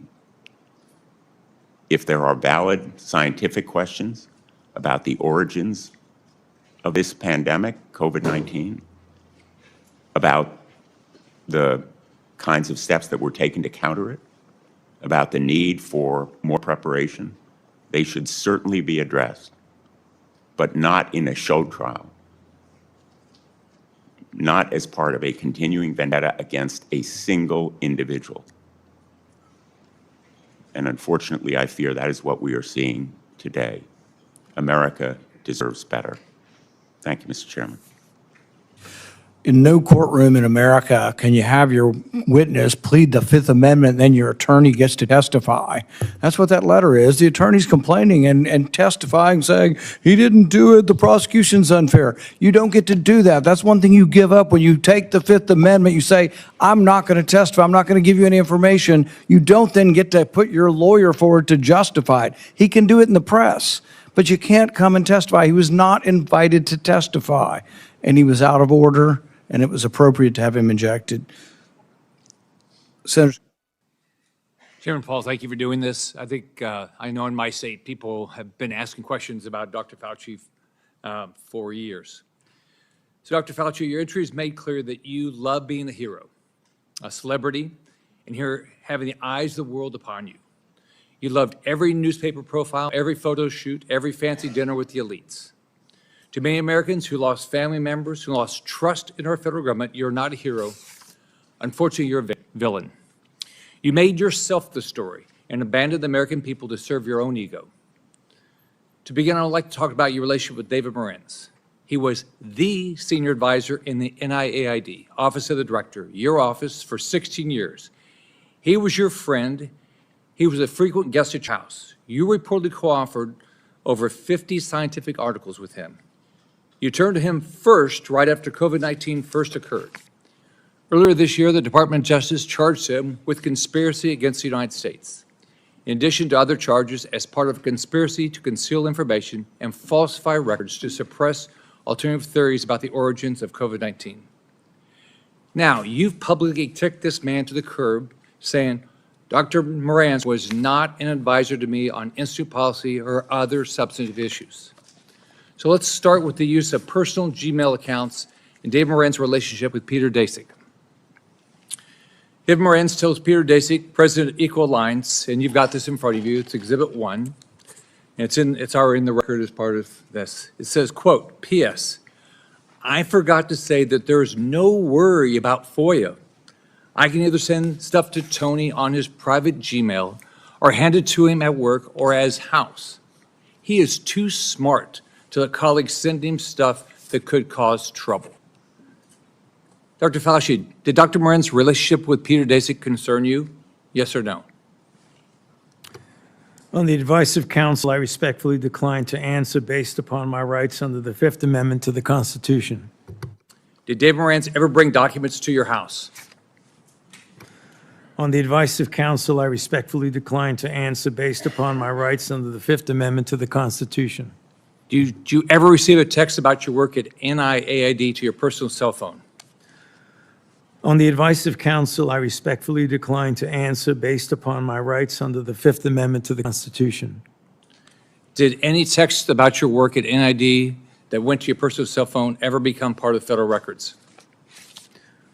On the advice of counsel, I respectfully decline to answer based upon my rights under the Fifth Amendment to the Constitution. Did you maintain a personal email account while serving as director? On the advice of counsel, I respectfully decline to answer based upon my rights under the Fifth Amendment to the Constitution. Did you ever receive work-related communications on that Gmail account from David Morenz? On the advice of counsel, I respectfully decline to answer based upon my rights under the Fifth Amendment to the Constitution. Did you preserve any work-related communications on that Gmail account from David Morenz? On the advice of counsel, I respectfully decline to answer based upon my rights under the Fifth Amendment to the Constitution. Did David Morenz ever provide you with documents outside of those two ways that would violate NIH policy for FOIA compliance? On the advice of counsel, I respectfully decline to answer based upon my rights under the Fifth Amendment to the Constitution. Now let's look at two other communications. You emailed David Morenz on January 26, 2020, quote, "It is important that I speak with you tonight. Please call me at home." This is part of Exhibit 2 that you have in front of you. This email is sent the same day, the exact same day you write in an internal document, quote, "Now we know the market was not the source, it was the amplifier," unquote. Would you call the origins of COVID-19 a substantive issue? On the advice of counsel, I respectfully decline to answer based upon my rights under the Fifth Amendment to the Constitution. Did you discuss COVID-19 origins with David Morenz on this phone call? On the advice of counsel, I respectfully decline to answer based upon my rights under the Fifth Amendment to the Constitution. Now let's take a closer look at the last time you testified before Congress. This is part of what you have in front of you is Exhibit 4, which is part of the record. In June 2024, you testified to Dr. Moran's, quote, "was not an advisor to me on institute policy or other substantive issues. Furthermore, his office is located in a different building from that of the NIAID director," unquote. Is that still your testimony today? On the advice of counsel, I respectfully decline to answer based upon my rights under the Fifth Amendment to the Constitution. So today, under oath, your testimony remains that Dr. Moran's was not an advisor to you on institute policy or substantive matters. On the advice of counsel, I respectfully decline to answer based upon my rights under the Fifth Amendment to the Constitution. Now, I've got Exhibit 5 we have in front of you. On October 24, 2021, David Moran's texted you to provide information about and advocate for the controversial EcoHealth Alliance grant. You thank him and tell him that you will check the information. Would you agree that this shows an advisory relationship between David Moran's and yourself? On the advice of counsel, I respectfully decline to answer based upon my rights under the Fifth Amendment to the Constitution. Would you agree that you two were discussing a substantive issue? On the advice of counsel, I respectfully decline to answer based upon my rights under the Fifth Amendment to the Constitution. If documentary evidence establishes that Dr. Moran's advised you regarding EcoHealth Alliance, COVID origins, or grant policy, then your June 2024 testimony would have been inaccurate, correct? On the advice of counsel, I respectfully decline to answer based upon my rights under the Fifth Amendment to the Constitution. Is there any document in your possession today that would contradict your prior congressional testimony? On the advice of counsel, I respectfully decline to answer based upon my rights under the Fifth Amendment to the Constitution. Have you deleted, destroyed, or instructed anyone to destroy records after learning Congress is investigating these matters? On the advice of counsel, I respectfully decline to answer based upon my rights under the Fifth Amendment to the Constitution. Are you aware of anyone who did? On the advice of counsel, I respectfully decline to answer based upon my rights under the Fifth Amendment to the Constitution. As you know, Dr. Moran now faces charges related to destroying records while you distance yourself from him. Is that fair to a decades-long friend? On the advice of counsel, I respectfully decline to answer based upon my rights under the Fifth Amendment to the Constitution. When is the last time you spoke to him? On the advice of counsel, I respectfully decline to answer based upon my rights under the Fifth Amendment to the Constitution. In hindsight, are you disappointed how you handled COVID? Do you have any regrets? On the advice of counsel, I respectfully decline to answer based upon my rights under the Fifth Amendment to the Constitution. Dr. Fauci, I want to close with this. Here's how you impacted my family and people close to me. I have daughters with children. You can't imagine the questions they had around vaccines for their kids and themselves, and the pressure, the unbelievable pressure to make the right decision for their health. I can tell you pregnant women who worked with me were so scared because every time they went to the doctor, they were told something different about taking the vaccine. And you caused this. Imagine being a mom trying to protect their kids, or an expectant mother trying to figure out what to do. Every 3 weeks, a doctor tells you a new set of guidance on a vaccine. The haphazard information you released and pushed on the American people with little research is appalling, and why there's so much distrust in our institutions today. That trust is crucial to public health, and you, more than any person or event in my lifetime, have destroyed that trust for millions of Americans. You lied to hundreds of millions of people amid the worst public health crisis in a century. You failed to follow your own guidance. You forced people to watch their loved ones die alone over the phone. It's disgusting. You destroyed the federal government's credibility when it comes to public health. We have entire generations of Americans who, rightfully so, do not trust our institution to keep people safe because of you. This has destroyed decades of progress and lifetimes of work because you wanted to fuel your own ego and be the center of attention. What would you do differently knowing what you know today, Dr. Fauci? On the advice of counsel, I respectfully decline to answer based upon my rights under the Fifth Amendment to the Constitution. All the evidence is right here, and you still can't bring yourself to tell the truth or apologize because you received an auto-pin pardon from a staffer in the Biden White House. If we have another pandemic tomorrow, millions could die because of what you did what you did to make Americans lose trust in their government when it comes to medicine and healthcare. How many families have you apologized to had to watch their loved ones die alone? You breached public trust, and now you're hiding behind a fraudulent pardon. Your legacy will not be as a man that saved America from COVID, but as a man who destroyed the public trust in America's public health institutions in exchange for 5 minutes of fame. This is how history will remember you. I yield back. Senator Kim.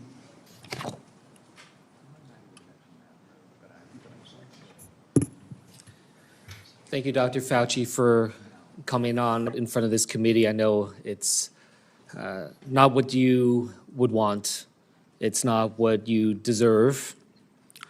I just want to say and start by just saying thank you to you for your service to this nation. I didn't know much about you prior to the pandemic. I came to learn about you from however many Americans did, but I also had the opportunity to talk to you, engage with you as someone who is a member of the Select Committee on the Coronavirus Crisis over in the House of Representatives. When I learned about your background, 38 years as the director of the National Institute of Allergy and Infectious Disease, appointed by President Reagan, served under 7 presidents, 4 Republicans and 3 Democrats. I admire that greatly. I myself had a chance to serve in the executive branch, serve in government under both a Republican president and a Democratic president.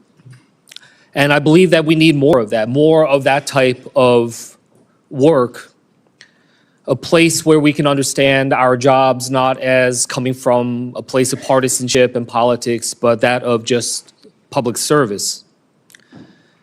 And right now, I feel the hyperpartisanship growing in this country in dangerous ways. I feel it much more present here on the Hill than I did back when I served as a nonpartisan career public servant at the State Department. And I worry about it. I worry about what kind of trajectory we're on as a country and what this causes when it comes next for public service and those willing to step up for our nation.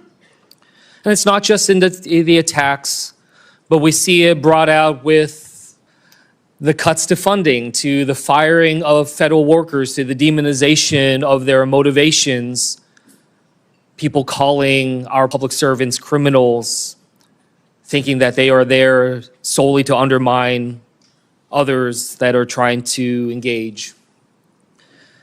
I look at it right now. You know, it's not just that the people are being attacked, our public servants being attacked, but that it's undermining the very nature of the work of governance. You know, these cuts to HHS funding, to NIH funding, to the grants, cuts to the researchers doing the critical work to find cures and medicines. These firing and these cuts, they're creating a chilling effect, honestly, a chilling effect for the next generation of people who might consider stepping up to serve our nation, to be the next generation of researchers who now are wondering whether or not this is the right thing for them to do at a time when they see some of their colleagues, those that they looked up to, being attacked, their funding being cut. Researchers that I talked to who are now either leaving the country or considering leaving the country to do their work because of the sheer unpredictability of America. That this nation so great, so powerful, has now been crippled with this sense of unpredictability and unreliability. That is not the type of country that I hope we strive to be. I've raised this because these attacks upon Dr. Fauci, it's not just about him. It's sending signals to others who are thinking about serving our country, our scientists, our doctors, our healthcare professionals, our researchers. Trying to show to them that if you don't get in line with the politics, that you will also potentially be subject to attacks. And from the work that he has done, from HIV/AIDS to Ebola to COVID, you know, we've seen him try to engage in these crises. They're not easy, especially when it's a novel disease, when you don't know what comes next, a lot of unknowns, having to make decisions without the full breadth of knowledge we always wish we had in hindsight. But there is nothing perfect, no perfect clarity when it comes to pandemics, when it comes to crises. I worked in national security and wars and crises. I made judgment calls, gave my best advice to generals, to ambassadors, even to a president. Did I get it all right? No. Did I do my best? I did everything I thought I could with the information that I had. The public servants, they do this work because they love this country and that they strive to improve it. It's not an easy job, but it is because there is so much at stake in our country. But these public servants do it because they are in the arena. I just want to end by just reading a portion of this because I think it's important as we're thinking about how to be able to treat public servants through this country, to think through this. And in the words of Teddy Roosevelt saying, it's not the critic who counts, not the man who points out how the strong man stumbled or where the doer of deeds could have done them better. The credit belongs to the man who is actually in the arena, whose face is marred by dust and sweat and blood, who strive valiantly, who errs but comes short again and again, who spends himself in a worthy cause, who at the best knows in the end the triumphs of high achievement, and who at the worst, if he fails, at least he fails while daring greatly, so that his place shall never be with those cold and timid souls who neither know victory nor defeat. Thank you for your service, Dr. Fauci. I yield back. Senator Alling. Thank you, Mr. Chairman. Well, nothing says honesty like taking the fifth, huh, Doc? Let's try something. What day of the week is it today? On the advice of counsel, I respectfully decline to answer based upon my rights under the Fifth Amendment to the Constitution. What color tie are you wearing? On the advice of counsel, I respectfully decline to answer based upon my rights under the Fifth Amendment to the Constitution. What color's the carpet in front of you? On the advice of counsel, I respectfully decline to answer based upon my rights under the Fifth Amendment to the Constitution. Let's just get one thing straight. You don't have any rights under the Fifth Amendment because you've been pardoned, as you very well know.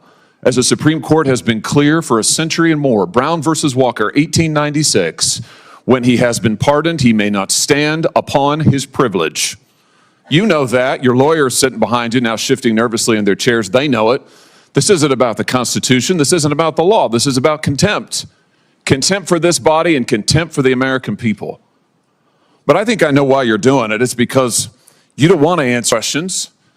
It's because you did all kinds of terrible things. It's because during the pandemic you got rich, didn't you? You got rich while people were dying, hundreds of thousands of Americans, over 1 million in the end, and you were getting rich, and not only were you doing that, you were using federal employees with taxpayer money to apply for and solicit cash prizes for you personally. Cash prizes totaling over $1 million. You did all of that during the pandemic, didn't you? That's a question. On the advice of counsel, I respectfully decline to answer based upon my rights under the Fifth Amendment to the Constitution. You remember Greg Folkers? Who was that? On the advice of counsel, I respectfully decline to answer based upon my rights under the Fifth Amendment to the Constitution. Your chief of staff is the answer. Do you remember Patricia Conrad? Who was that? On the advice of counsel, I respectfully decline to answer based upon my rights under the Fifth Amendment to the Constitution. She was your personal assistant. And what were these individuals doing in the depth of the pandemic in November of 2020 when millions of Americans were suffering from COVID? What were they doing? I tell you what they're doing. Folkers was on your behalf soliciting and gathering information for a cash award. Let's look at it. We've got his email right. For the Dan David Award for Fauci, we need to beef up the COVID part. Do you have language in the can that you share that delineates how we responded in new ways to COVID? He sends this to multiple federal employees. What was the Dan David Award? Do you remember, Doc? On the advice of counsel, I respectfully decline to answer based upon my rights under the Fifth Amendment to the Constitution. It was a $900,000 cash award. $900,000 cash award. And he got it because he used federal employees to get it. And this wasn't the only award. was it, Dr. Fauci? In fact, you applied for and received at least 8 other federal cash prizes on federal time using federal employees and federal resources. Here they are over my shoulder. Besides the Dan David Award, you've got the Partnership for Public Service, you've got the Adelson Prize, you've got the Smithsonian Award, you've got the National Academy of Medicine's Award, you've got the CDC Foundation. In fact, you turn your staff into a full-time application machine. You actually wrote to people and said, do you think maybe I'd qualify? And you got cash for all of this. And it wasn't just 1 or 2 employees, was it? In fact, you used 8 separate federal employees on federal time using federal resources to solicit cash awards. Isn't that true? On the advice of counsel, I respectfully decline to answer based upon my rights under the Fifth Amendment to the Constitution. Here they are right over my shoulder. Here's all of them. The people that you use, federal employees, so that you could go and get cash money. And the most hilarious part is that you weren't content to even dragoon them into applying for all of these cash awards. You then had them go out to the ethics agencies and ethics watchdogs and demand that you be able to get the money. That's right. We've got it in your emails. Your staff and employees on federal time, using federal resources, being paid with federal dollars, are soliciting cash for you, and then they're turning around and saying to the agency, we don't want just an answer, we want to get to yes, because Fauci wants the money. He wants it. We want to get to yes, and yes takes time. This is your chief of staff again, using federal email to pressure the agency's own ethics people so that you could get money, so that you could get rich. And it violated the law, didn't it, Dr. Fauci? Didn't it? It violated the law, didn't it? It is a question. You can answer. Go ahead.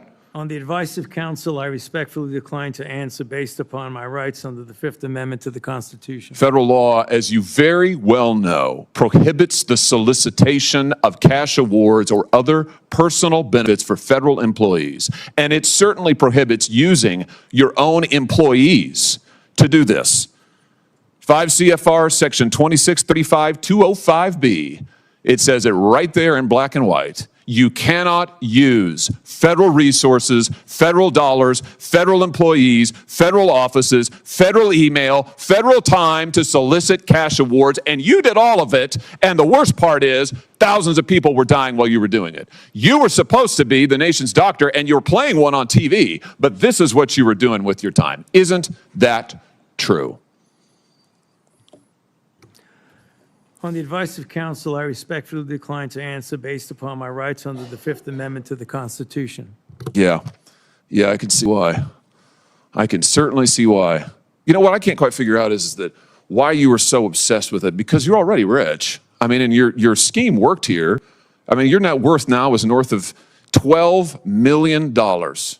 You got over $1 million in cash awards during COVID, during a 12-month, 24-month span during COVID. $1 million you knocked down in cash money using federal resources. Now you're worth more than $12 million. You've got a pension that in its first year paid out north of $400,000 a year. 1 million people dead, you're getting rich. 1 million people dead, you're using federal employees to get cash awards for you. 1 million people dead, and you're here taking the fifth because you don't want to admit that what really happened in all that time was a multi-month, multi-year course of self-dealing.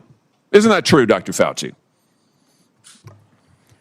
On the advice of counsel, I respectfully decline to answer based upon my rights under the Fifth Amendment to the Constitution. Yeah, well, silence is admission. And here's the real thing. At the end of the day, it wasn't just about the money, really, was it? It was really about a power trip.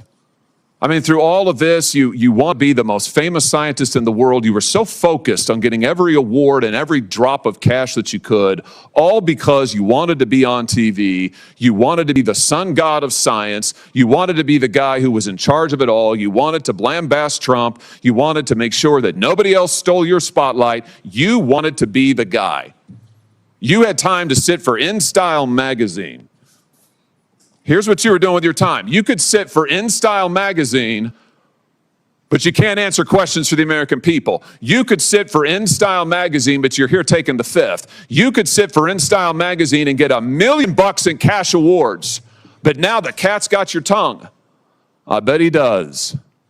I tell you what, here's my conclusion from all of this. This was really all about you the whole time. Somewhere along the way, you lost your way. You may have been a good public servant at one time, I don't know. But I can tell you from reading your emails now, from looking at what you did, how you used your employees, somewhere along the line, it became all about you. You became a narcissist and a megalomaniac and a liar. And you've lied to the American people, and you've lied to this body. And you've disgraced your profession by doing it. You called yourself the most famous scientist in the world. You've done more to harm science than anybody in my lifetime. And I hope you'll go home and write that in your diary. Thank you, Mr. Chairman. Senator Fetterman. Thank you, Mr. Chairman. Dr. Fauci, I'm not here to perhaps attack you or defend or anything. It's really just more, honestly, I just want to acknowledge I have had members of my family die from COVID, and now I also grieve for people that I've met that have lost their business through the pandemic, and they'll never been the same. Now, as during the pandemic, I was the lieutenant governor, so we were in the middle of all of that maelstrom, trying to find the right balance between protect life and protect the economics and for all of it. And I'm not sure if we got it all right or wrong, but without a doubt, I can continue to question myself. But one that it's not about much more your regrets, but I have one. And that is early on that there was the theory that the virus could have emerged from the lab. And early on that became like a right-wing kinds of theory. And I thought it seemed to make sense. Now there was a really advanced lab that was close by, and then you have this unknown virus out. So, but that became a very partisan thing. And now it seems now it's more and more emerging theory that would have come from the lab. Now, you know, I think that the next time our nation's facing something like this, we are not become, you know, as I might have been, blinded by the partisan idea that maybe the truth might come from a side that's different than you are. But I think we should really be willing to pursue truth, no matter where that may have emerged, you know, for all of that. So, and I now cede the remain back to the chair. Thank you. Senator Moreno. Thank you, Mr. Chairman. And I will echo Senator Johnson's comments about your opening statement, Mr. Chairman. I think it was dead on. Very, very well done. Mr. Fauci, do you know who David Schertler is? On the advice of counsel, I respectfully decline to answer based upon my rights under the Fifth Amendment to the Constitution. Fifth Amendment of the Constitution. What does the Fifth Amendment of the Constitution say?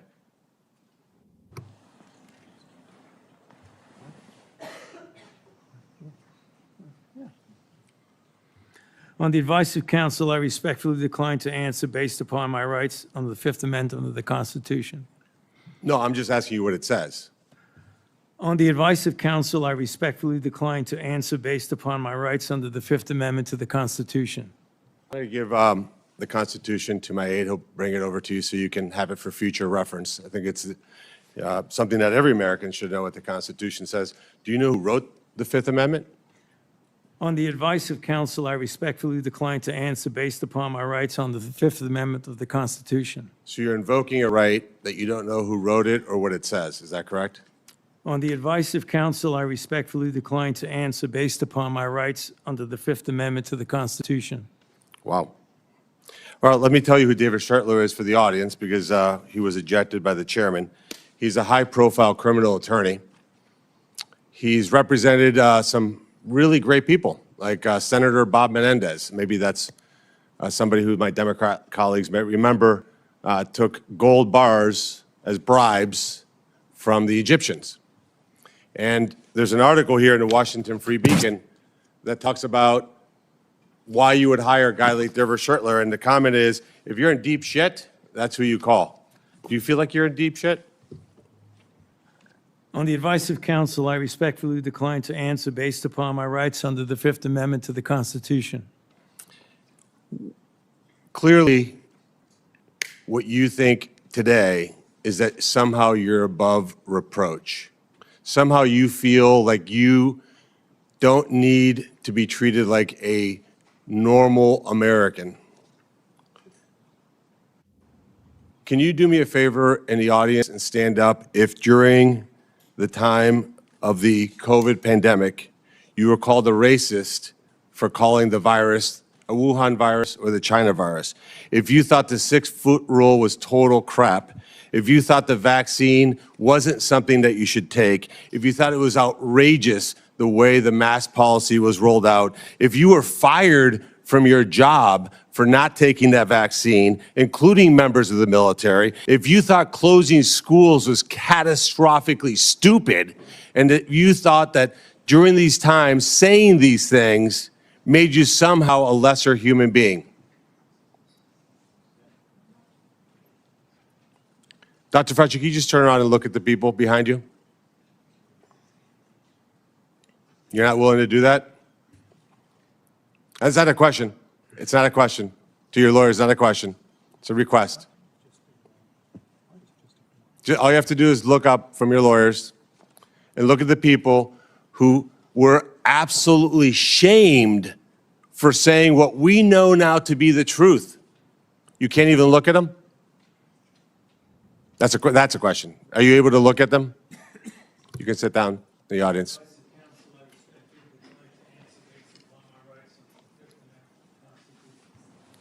There was a mom in Ohio during the depth of the coronavirus pandemic, decided to go to her high school football game for her son. They hadn't been out much. The kids had been learning at school, and then the school got shut down. They hadn't really gotten much out of that education. As any parent knew, that remote learning was no learning at all. But it was a Friday night.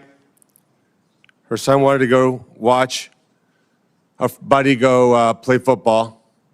So they went to the stadium. They sat alone, far from everybody else, just a mom, a dad, a few kids. They didn't feel they needed to wear masks because it was stupid, because they were outside. They all live together. They're not near anybody. Dr. Fauci, do you know what happened to that mom and that family? That's a question. On the advice of counsel, I respectfully decline to answer based upon my rights under the Fifth Amendment to the Constitution. They were dragged out of that stadium and arrested. Those policies were put in place because you had moronic politicians that listened to the words of a megalomaniac who was more interested in having met a Kardashian than the suffering of the American people, and that is you. Your advice to communities like that, to idiotic politicians who enforce those rules, arrested that mom for watching a football game with her own family outside. When that story broke, I said to myself, I cannot stand idly on the side and watch this happen. It was about 6 years ago today that I decided I'm going to give up my businesses, sell them all, run for office, run for the United States Senate. Here I am sitting in front of you 6 years later saying, who the fuck do you think you were for doing that? It is a total disgrace what you did to this country. And if my Democrat colleagues are standing there defending you, I hope the voters of the United States of America watch the clips of every one of you doting on a guy who was more interested in being a celebrity than saving American people. I will make it my mission to make certain that every single one of those Democrats who did that will see that clip over and over and over again. Because there is no defense of what you did. You may have had a 50-plus year legacy of public service, but it ends in total and complete disgrace. So let me ask you an opportunity to answer one question. Will you apologize, just apologize, to the people who you harmed through your actions? Will you say, do you have the dignity to just say you're sorry? On the advice of counsel, I respectfully decline to answer based upon my rights under the Fifth Amendment to the Constitution. So you won't apologize to the military members who Joe Biden summarily dismissed from the military for not taking the vaccine? On the advice of counsel, I respectfully decline to answer based upon my rights under the Fifth Amendment to the Constitution. Will you apologize to the business owners that lost their business, shattered their lives, and they'll never recover? On the advice of counsel, I respectfully decline to answer based upon my rights under the Fifth Amendment to the Constitution. Will you apologize to the moms who had to force their infant children, 2, 3, 4-year-olds, to put masks on, and what that did and how that traumatized those kids?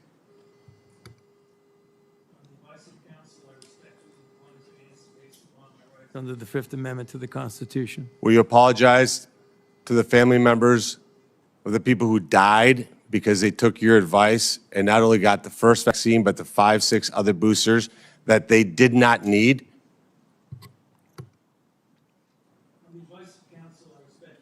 To answer based upon my rights under the Fifth Amendment to the Constitution. Will you apologize to that mom from Ohio for being arrested for watching a football game with her family?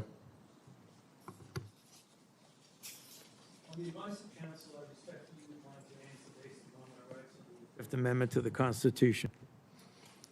So you didn't know who wrote the Fifth Amendment. It's James Madison. Lived in this town. I can only wonder what he would think of somebody like you invoking his writings to shield culpability for the actions that you took.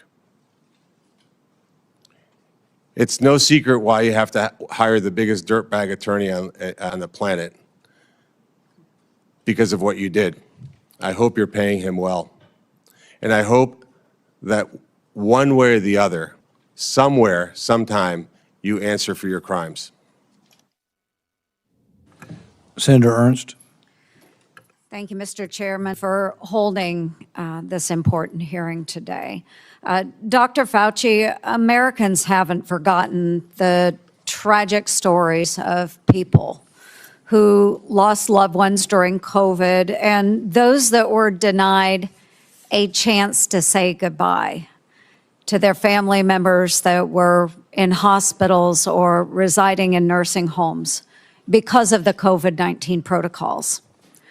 Americans haven't forgotten the mandates, the adverse reactions to vaccines, the government misinformation, social media censorship, hotlines to tattle on their neighbors, the forced school closures, the tragic rise in suicides, or those businesses that were forced to close during lockdowns.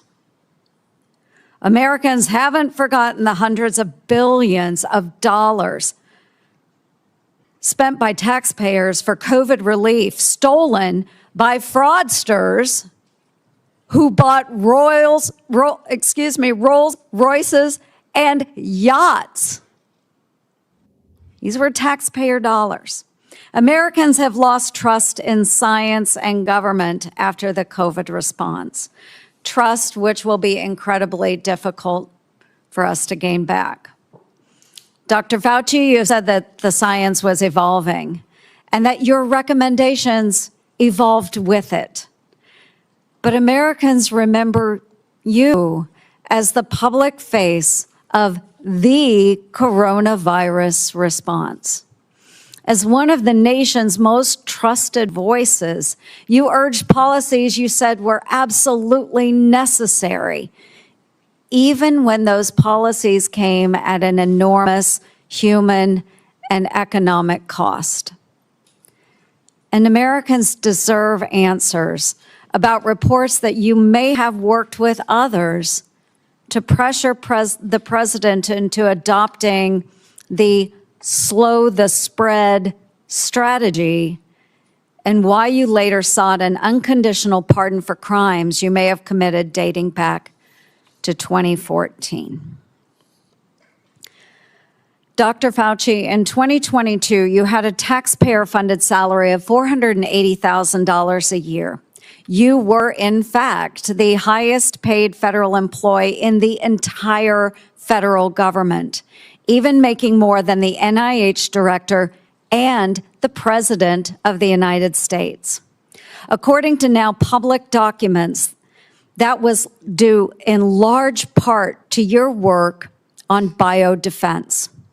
Unreported is how NIAID spent over $1 billion from 2009 to 2026 in biodefense and influenza federal contracts and subcontracts. My office uncovered records on usaspending.gov that show from 2015 to 2020, NIAID paid out $515,418 in subcontracts to Harbin Veterinary Institute in Harbin, China, including $100,000 a few days after it opened a BSL-4 biolab in 2018. The very same institute was criticized for doing gain-of-function bird flu research in 2013. And yet you were funding them for years after that, sending U.S. taxpayer dollars to China. These contracts, which we also trace to NIAID, show U.S. taxpayers funded gain-of-function researchers in the Netherlands and in Wisconsin, funding the same folks whose controversial work led President Obama to pause this exact type of dangerous pandemic research. Dr. Fauci, did you know that the NIH's billion-dollar Sears contract programs were funding gain-of-function researchers in China, the U.S., and in the Netherlands? On the advice of counsel, I respectfully decline to answer based upon my rights under the Fifth Amendment to the Constitution. Dr. Fauci, Dr. Deborah Birx wrote in her book that you and President Obama's former CDC director were at a Saturday, March 14th, 2020 meeting at her home 2 days before the president announced his 15 days to slow the spread effort. Your now released diaries said the meeting was a week before that. Dr. Birx said you all were trying to trap the president into having no other options. She wrote, your plan was to, quote, block any of the president's escape routes. So, quote, he'd have no choice but to agree to our flatten the curve measures. Yes or no, Dr. Fauci, did you try to block or trap President Trump into the slow the spread, flatten the curve measures in March 2020? On the advice of counsel, I respectfully decline to answer based upon my rights under the Fifth Amendment to the Constitution. When the COVID-19 virus broke out in Wuhan, China, you, Dr. Fauci, knew pretty much right away that NIH had funded Chinese labs, including those doing coronavirus research. There's email traffic from early January 2020 where your staff was flagging for you that NIH funded coronavirus research at the Wuhan lab through EcoHealth Alliance. Yet few Americans knew we funded the Wuhan lab because the funding went through a sub-award and was not reported to the public database like usaspending.gov as it should have been. Also, EcoHealth violated federal law by failing to report in its research papers how much taxpayer funding it spent on that research. At my request, the Government Accountability Office helped track down that $1.4 million of U.S. taxpayer money that was sent to the Wuhan Institute of Virology, both by you, Dr. Fauci, and through USAID. But first, it passed through EcoHealth Alliance, which I helped to get defunded through the NDAA. Dr. Fauci, did you intentionally use subaward funding to obscure NIH funding of Chinese biolabs and coronavirus research? On the advice of counsel, I respectfully decline to answer based upon my rights under the Fifth Amendment to the Constitution. NIAID awarded multi-million-dollar grants to a number of scientists shortly after they wrote publicly in the Proximal Origins paper that the COVID virus likely came from nature. Though documents Chairman Paul released last week show in private, those same scientists were much more open to the virus being from a lab. In 2023, Representative Jordan insinuated that you basically gave a $9 million bribe in the form of an NIH grant to NIH-funded virologists to say the virus likely was from nature. Dr. Fauci, yes or no, did you reward the Proximal Origin authors by giving them NIAID grants or contracts? I respectfully decline to answer based upon my rights under the Fifth Amendment to the Constitution. Dr. Fauci, we have learned that U.S. coronavirus researchers at UNC shipped, quote, humanized or transgenic mice to China by around 2017 for use in their dangerous coronavirus work. Under your NIAID coronavirus, researchers also used aborted baby body parts in mice research, and taxpayers paid for them to do that. NIH-funded coronavirus researcher Dr. Ralph Barrick and his colleagues at UNC put parts of livers, thymuses, and chunks of human fetal lung that they got from aborted, almost 5-month-old human babies. They put those parts in their research mice. They disgustingly named them BLTL mice and wrote they had created a, quote, sandwich of aborted body parts in the mice. Get it, folks? BLT. A BLT sandwich. Your RML lab employees in Montana also ordered and used aborted baby body parts in their taxpayer-funded research. And emails show how they plan to use those mice for post-COVID work. NIH funded putting aborted babies' fingers and scalps off the heads of aborted babies and putting them into the backs of research mice. The scalps later grew fine baby hair in the mice. They even included those disgusting photos in their research paper that you funded. Not all of those were research on coronaviruses, but some were. Thankfully, the current NIH director has said no more of this. Dr. Fauci, yes or no? Do you think that human aborted parts should be put into mice for coronavirus research? The advice of counsel, I respectfully decline to answer based upon my rights under the Fifth Amendment to the Constitution. Mr. Chairman, would you direct the witness to answer the questions that we have been asking? He probably would if he was here, but I can direct it, but I think we understand his answer. We do understand that. Americans are asking for accountability, Dr. Fauci, and your silence is very telling. Thank you, Mr. Chair. Senator Moody. Thank you, Mr. Chairman. You know, I'm the most junior member of the Senate here, showing from where I sit. I just got here last year. Many of you may remember I was the Attorney General in Florida who fought back against the lockdowns, the school closures, the church closures, everything to embrace sanity and science. We fought back. We got ridiculed for it. And we didn't just call people names. We actually impaneled a grand jury of people of all walks of life, all political persuasions. So that's how I came here, fighting for a free state amongst states that had locked their own people down. We are now called the Free State of Florida.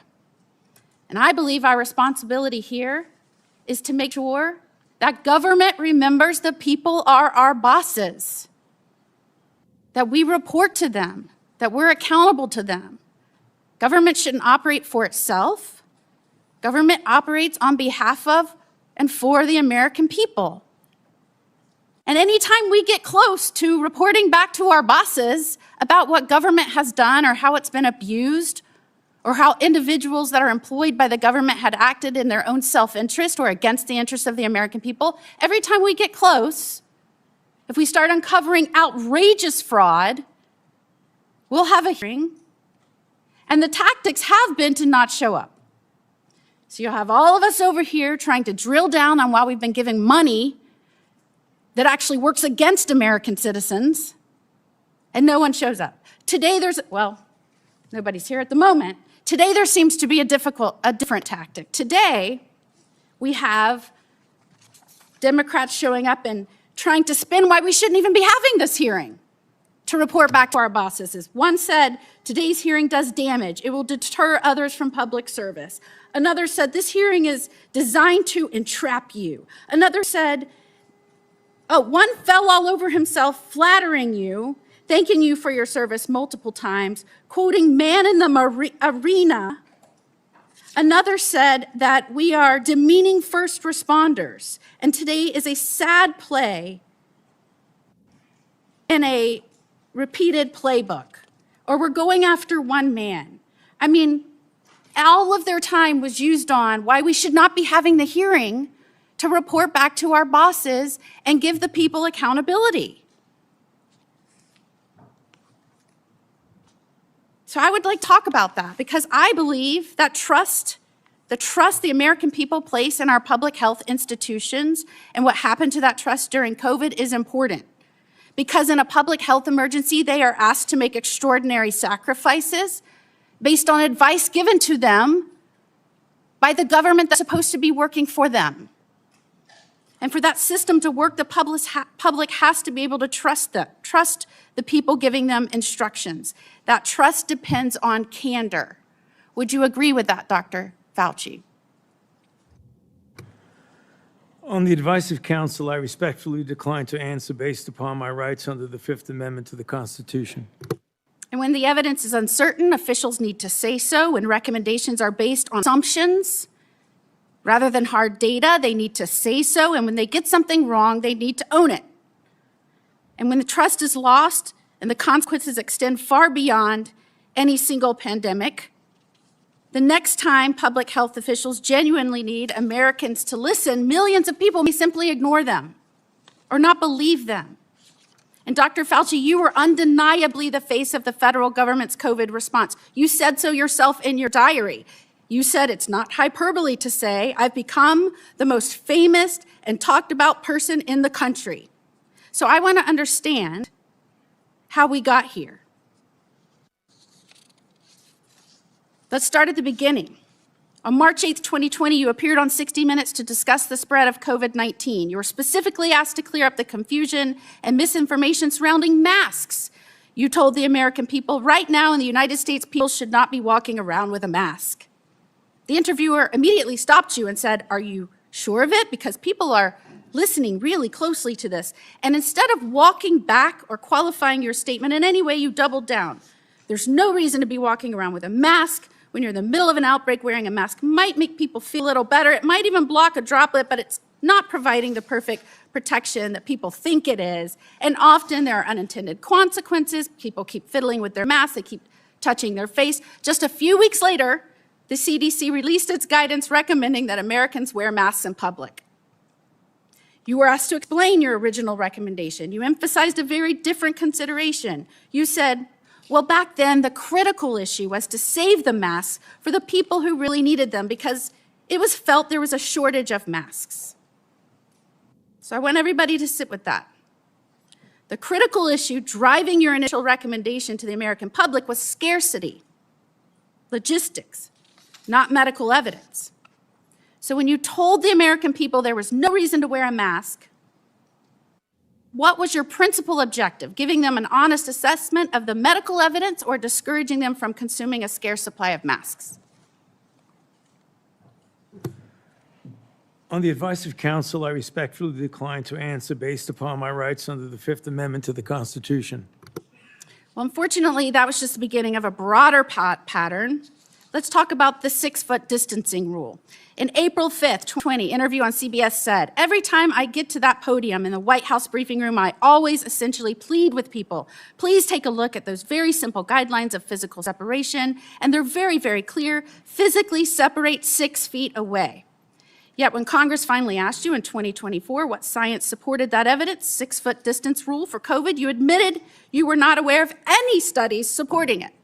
Incredibly, you said the 6-foot rule sort of just appeared and described it as an empiric decision that wasn't based on data. That rule had real consequences. Schools didn't open back up. Businesses didn't open back up. Churches didn't open back up. I could go on and on and on. And Americans were kept physically separated from one another during the most difficult moments of their lives. Many lost loved ones during that time. So, Dr. Fauci, did you have any evidence to support a 6-foot separation rule when you gave that advice to Americans? On the advice of counsel, I respectfully decline to answer based upon my rights under the Fifth Amendment to the Constitution. All right, well, let's look at the lockdowns then. By 2022, the consequences of prolonged COVID lockdowns on our children were clear, from delayed development to social isolation, which is probably why you were asked in July 2022 whether you would recommend locking down schools again. And you said, first of all, I didn't recommend locking anything down. But now we have your diary. And it tells a very different story from the one you told the public. And I will quote, "I spoke with Bill de Blasio, the mayor of NYC, and convinced him based on what I was saying publicly in my conversation tonight to close the NYC schools. He had already decided based on what I was saying on TV. I went on to tell him he should close the bars and restaurants in NYC, and he said he would do this based on my recommendation. You even said that you told the president we should shut the whole country down." So, Dr. Fauci, how do you square telling the American people publicly that you didn't recommend locking anything down with your own diary entry kept on federal government equipment saying that your recommendation is what convinced the mayor and the president to lock things down? On the advice of counsel, I respectfully decline to answer based upon my rights under the Fifth Amendment to the Constitution. Now, I just want to make clear that when in Florida, we were pleading with people to give us advice based on scientific evidence, that we were getting these conflicting statements by you that didn't match scientific data. And in fact, when we impaneled a grand jury, the grand jury's conclusion, not surprising to anyone, and by the way, we're still the only state to have impaneled a grand jury. I was the only attorney general to do this. We did this in 2023. That conclusion was the lockdown, mask, and social distancing advice ministered by federal agencies and implemented by certain local, state, and federal agencies was not based on the best available scientific data. In fact, many recommendations and their accompanying mandates departed significantly from available research. Again, people from all walks of life, all political persuasions, that is what they found. And yet, during that time, you were giving those statements knowing there was no scientific basis for it. And we know now you knew it because we have your diary entries. You called the governor that I worked with to fight to keep Washington and D.C. out of our state so that we could indeed respect the rights of our citizens. You called our governor, Governor DeSantis, and I'm going to quote this so I get it right out of your journals, a total jerk, that he is a complete disgrace, that he is blocking local authorities from mandating masks in various locations, including schools, And you were very concerned and upset that we were actively, and I'm going to quote, criticizing you. And we talked virtually every day about being wrong on everything. And what is astounding is that you wrote you feared because of that, because we were questioning our government, because we were fighting back for the truth from our government, from scientifically based recommendations, because we were pushing for that. You said you feared that our democracy is in dire danger. Thank goodness we have people up here that I work with that understand our role, which is to report to our bosses, the people, because they are in charge. Calling for our government to be honest with us and transparent with us and accountable to us, that is a democracy. What you did is the opposite. And I cannot believe I have to explain this to someone who represented our government and some of the most important issues for so long. And before I conclude, if I can just put up our pardon. This is the pardon you have heard so much about. And Dr. Fauci, the only other person that got a pardon like this, I believe, had a last name of Biden. This pardon goes back to, and if you'll see, January the 1st of 2014. Did you talk to President Biden and ask for this pardon? On the advice of counsel, I respectfully decline to answer based upon my rights under the Fifth Amendment to the Constitution. Who did you talk to in the White House about this pardon? On the advice of counsel, I respectfully decline to answer based upon my rights under the Fifth Amendment to the Constitution. Did you specifically ask that it be dated back to the beginning of 2014? On the advice of counsel, I respectfully decline to answer based upon my rights under the Fifth Amendment to the Constitution. Did you do that so that you would be given immunity going back to the beginning of 2014? On the advice of counsel, I respectfully decline to answer based upon my rights under the Fifth Amendment to the Constitution. I'm just very interested why it was this date. Did it have anything to do with the fact that 2014 was also the year that the NIAID or NIH began funding EcoHealth Alliance's Understanding the Risk of Bat Coronavirus Emergence grant? On the advice of counsel, I respectfully decline to answer based upon my rights under the Fifth Amendment to the Constitution. And this is the same grant that funded the work on bat coronaviruses at the Wuhan Institute on Virology. Millions of Americans are questioning what happened during COVID, why we were given misleading information, misleading advice, why you gave conflicting statements based on, I guess, how you were feeling that day. And Americans, rightfully, we lost over 1 million Americans. They should be insulted when the Democrats insult our chair that he's doing this because he is on an obsessive mission to go after one man. Could his obsessive mission be to find out why 1 million Americans died and who might be responsible for that and where that started? Could that be his mission, Dr. Fauci? On the advice of counsel, I respectfully decline to answer based upon my rights under the Fifth Amendment to the Constitution. And after everything we have just walked through, can you sit here today and tell the American people, our bosses, that you bear no responsibility for their collapse in trust of their government? On the advice of counsel, I respectfully decline to answer based upon my rights under the Fifth Amendment to the Constitution. Time has expired. We're going to do another quick round for those who remain, about 5 minutes. Any questions that haven't come up that are pressing, let's try not to go over territory that's already been done. I'll begin by asking unanimous consent to insert into the record documents show that the CIA transferred funds to NIAID through interagency agreement. Hearing no objection, so ordered. We had hoped to hear testimony from Anthony Fauci today. We haven't. But I think it's important that we do hear from him. So we will have a video we'll play in a moment. For years, Anthony Fauci has been the public face of saying this in all likelihood came from nature. He kept saying, it's the marketplace, it's the marketplace, it's the marketplace. He's been saying that on television up until recently. But what we find is that what he was saying in public is different than what he was saying in private. In January, in private, he wrote that looks like the wet market was a super spreader event. It didn't originate there. We know that some of the earliest deaths and sickness came from somewhere else.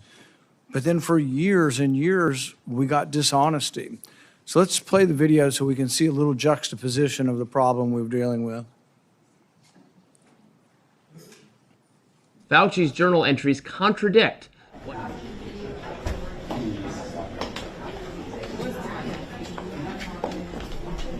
outbreak of COVID did not occur at a wet market. Take a really good look at the animal-human interface and the fact that animals from the wild are being brought into wet markets. You have animals that come out of the wild that are sold at these open, what they call them, wet markets. Wet markets, where you bring animals in from the wild who have these viruses. The wet markets in Asia, where people bring animal the forest into market. There are wet markets in Wuhan that are ample opportunity for a virus to jump from an animal. The origin was from a bat to an intermediate host to a human, very likely in a wet market. And those animals should not have been in the Wuhan market. They knew that those animals should not have been in the market, and they immediately cleaned out the market, put restrictions on the kinds of animals that come into these wet markets. I think they should shut down those things right away. I mean, it boggles my mind. So repeatedly saying in public something different than what he believed in private. Now this is interesting because, you know, the first SARS outbreak in 2003 was traced to a wet market, to animals there. But interestingly, they had evidence. They had evidence that the animals had the disease. They also had evidence that the handlers had a disproportionately high number of antibodies to the disease. So there was evidence, and the evidence was presented. So when this came out, the same thing happened again. They did look at the wet market. They looked at the wet market and tested, I think, 80,000 animals and didn't find any animals that had COVID-19. When they did find COVID-19 and trace samples there, they found that the DNA or the RNA was consistent with human spread. This was known not later on, didn't take years to develop, was known in January of 2020. And so Dr. Fauci says privately he knows it didn't come from the wet market, but as you saw, those were over a multi-year period. One of the other discussions I've had with Dr. Fauci over the years about natural immunity. So most infections, you get a degree of immunity, not perfect, some fairly perfect. Smallpox, you just don't get again. George Washington knew this. He had his wife get vaccinated, but he didn't because he'd already had smallpox. But there's one particular story that a man came up to me who'd lost his wife to COVID. He said, we all got it. We all got sick, and my wife ended up getting sick enough to go to the hospital. But we'd recovered 2 weeks. She was still alive. 2 to 3 weeks later, we'd all recovered, and they wouldn't let us be with her. And to this day, it's one of the saddest things. And it just, you know, I think all of us should think about this.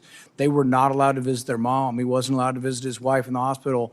But based on this misunderstanding of natural immunity, that for some reason, 2 weeks later, they were a problem. But this was all promulgated by you.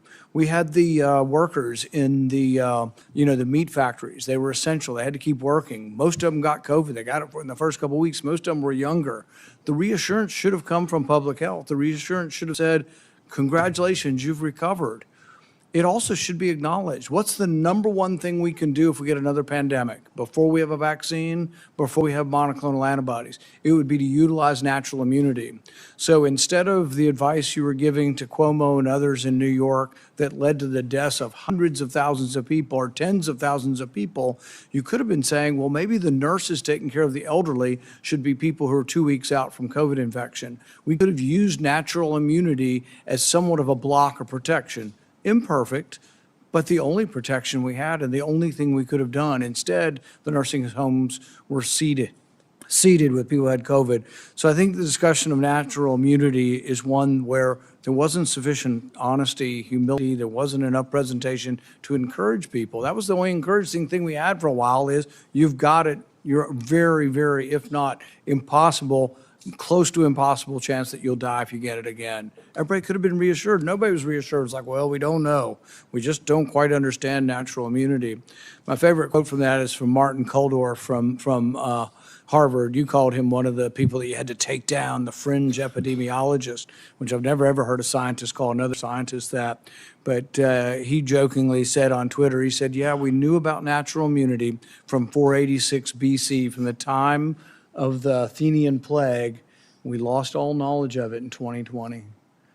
The good news is it's slowly coming back. 24 to 2025, we're beginning to understand what natural immunity is again. Not something perfect, but a useful tool that could have been used, but also something that could have helped people by telling the public, my goodness, you're not going to die now. You have a chance. If you've already had it and you're 85 years old and you're at risk for it and you're wanting to feed your wife and they're telling you to wear 4 masks and not be around your wife when you've already had it, it made no sense. I visited with a man whose mom was 83 and she was dying from COVID. They go to the hospital in Orange County. They won't admit her to the hospital till she's vaccinated because we have a policy that everybody in the hospital must be vaccinated. She's got COVID and they wanted to vaccinate her again. At one point in time, the CDC understood this. They told people, don't get vaccinated if you've had COVID within 3 months. Why? Because it may give you a heightened immune response when you've already got a heightened immune response. But giving a person very sick, and many of the people who died from COVID died from sort of this storm of response, this immune storm. The answer wouldn't be try to stir up their immune response more by giving them a vaccine. The answer was actually steroids. And good old-fashioned steroids, 37% reduction in death. It turned out to be way more valuable than remdesivir, way more valuable than any of the other treatments. But I don't remember ever hearing a complimentary word on natural immunity or steroids or anything else. And you know, I wish we could have done more today. I would have been willing to accept an apology today. I'm sorry I made mistakes. We all made mistakes. And, you know, at the time, I thought the gain of function research was, you know, the risks of it were worth the benefits. But I've reassessed since 15 million people died. People say, well, gosh, these things never happen. We know it happened in 1977. We know with 100% certainty a virus escaped. In 1977, there's something called the Russian flu.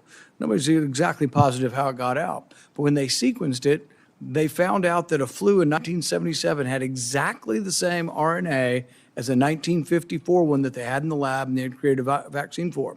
In fact, turns out anybody born before 1954 was immune, and the only people who got it were people who were born between 1954 and 1977. But it was identical. The genetic sequence was identical to this vaccine or the virus from 1954, and that doesn't happen because these respiratory viruses are always mutating. To be identical means it had to have leaked from the lab, proof positive that it had. So we know this happens. An author by the name of Young wrote a book and said there was 1,200 cases of significant accidents that have occurred. We knew all of this, and yet it was completely discounted because I think you were worried that if it was seen that you funded dangerous research that started the pandemic, you'd get blamed. And it was a concerted effort. It wasn't just you. Anybody associated with the funding decided we needed to protect ourselves. Senator Johnson. Thank you, Mr. Chairman. You mentioned that we lost knowledge of natural immunity. I didn't. Dr. Fauci did. I suppose I had an asymptomatic case of COVID because of the very faulty PCR test. I never got vaccinated or injected. There's no way I would have done that because I found out enough about the mRNA gene therapy. But you also brought up the issue of hospital protocols. I'm going to be holding a public event on hospital protocols. We've already received a couple hundred testimonies. They are heart-wrenching. They are heart-wrenching. Here's an excerpt from the testimony of a staff surgeon, very experienced, doctor for decades, at Providence Regional Medical Center, Everett, Washington. Quote, after our hospital was given remdesivir by the CDC, we were provided misleading/inaccurate information about the drug biomedical leadership. When I had a young trauma patient who was a perfect candidate for remdesivir, the infectious disease doctor on call told me to not give it to her because, quote, she seemed like a nice girl. He concludes it was known early the remdesivir kills. As I said, nurses referred to it as run, death is near. So again, I've always been, because it never made sense to me that we put all of our eggs in the experimental gene therapy. If you knew anything about it, you would have avoided it like a plague. and we sabotaged early treatment. But the only treatment we really approved, monoclonal antibodies, which I think basically worked pretty well, but those weren't particularly available. They were denied an awful lot of patients. It was all remdesivir. Based on a study that the NIH changed the endpoint from mortality, because it had no impact on mortality, to days of recovery. A drug that the WHO recommended against its use in COVID in November of 2020, but a drug that cost over $3,000 for a course of treatment, versus things like ivermectin, hydroxychloroquine, who even Dr. Fauci, I should have got that one out because I want to take this time to enter things in the record, said that, we need to have a very tight protocol on remdesivir because it's unknown, but hydroxychloroquine, that's approved, some side effects, but we have a long history of it. Let's put up my latest chart. Again, I was tracking adverse events on the experimental injection, but I use this chart as a comparison. So you've got ivermectin, hydroxychloroquine. These are average, again, AVAERS doesn't improve causation, but there's correlation. It's there for safety signals. So ivermectin, over 30 years of FDA reports, 17 deaths per year. Hydroxychloroquine, over 38 years of reporting, 142 deaths per year. Remdesivir, over 5.5 years, 546 deaths per year. The COVID injection, almost 7,000 deaths per year. Which is safest? What did the FDA freak us out about ivermectin, hydroxychloroquine, when they turned a complete blind's eye toward the injection's injury? So I want to enter the quote from the surgeon. By the way, here's the answer. Cheryl Atkinson in an interview said that when it comes to money, we check financial ties among experts on the government panel devising coronavirus treatment guidelines, which had the effect of dialing back hydroxychloroquine use and giving an edge to remdesivir. We found the 11 members reporting links to a drug company, 9 of them named relationships to remdesivir's maker, Gilead. 7 more, including 2 of the committee leaders, have ties to Gilead beyond the 11 months they had to disclose. 2 were on Gilead's advisory board, others were paid consultants who received research support and honoraria. By the way, within the study, I think one of the study participants was an employee of Gilead. A bunch also had conflicts with Gilead. So, gee, I wonder why. There are conflicts of interest. Gilead made billions of dollars off of remdesivir and people died. In terms of ignoring safety signals, you can probably put that down now. This has come to light. This is Dr. Drew Weissman, who got the Nobel Prize for the mRNA platform. He wrote to Dr. Fauci on February 8th of 2020. Tony, I wanted to alert you to some new data we generated with our mRNA LNP vaccine. Now, it was a higher fold dose, but that mRNA LNP go to the placenta and fetus measured by translation of the mRNA and cause of immune response in the amniotic fluid. So that same day, Dr. Fauci responds, it'd be interesting to see what human dose levels given intramuscular do. So about a month later, Dr. Weissman replies, he said, we still have some concerns over the data after they tested it IM. Now, again, there's more documentation in terms of the FDA blew it off. It's like, don't worry about that. That was the whole thing. That's what Peter Marks did when he was shown that his algorithm was going to mask safety signals. The last thing I want to enter in the record here is, and I want to make the point, why is this important? That they buried the treatment of severely injection injured. The fact that we haven't acknowledged these injection injuries, these people can't get treatment. They're being gaslit by their doctors. So it's all in your head. The rate of the injection injured of suicides is increasing because they've given up hope, because our medical establishment and federal health agencies completely failed them, failing to acknowledge it. So again, Dr. Nath was diagnosing and treating injection injured in March of 2021. This concerned people. So you had Dr. Walter Koroshitz, writes Dr. Fauci. One of the points he made, there's been a steady, slow stream of reports to me of post-vaccination neurological conditions. Dr. Nath has been collecting a bunch. He has reports sent out to publish. Well, that alarmed everybody. Boy, you can't let the public know what's actually happening. You can't actually let the public know what the science is showing.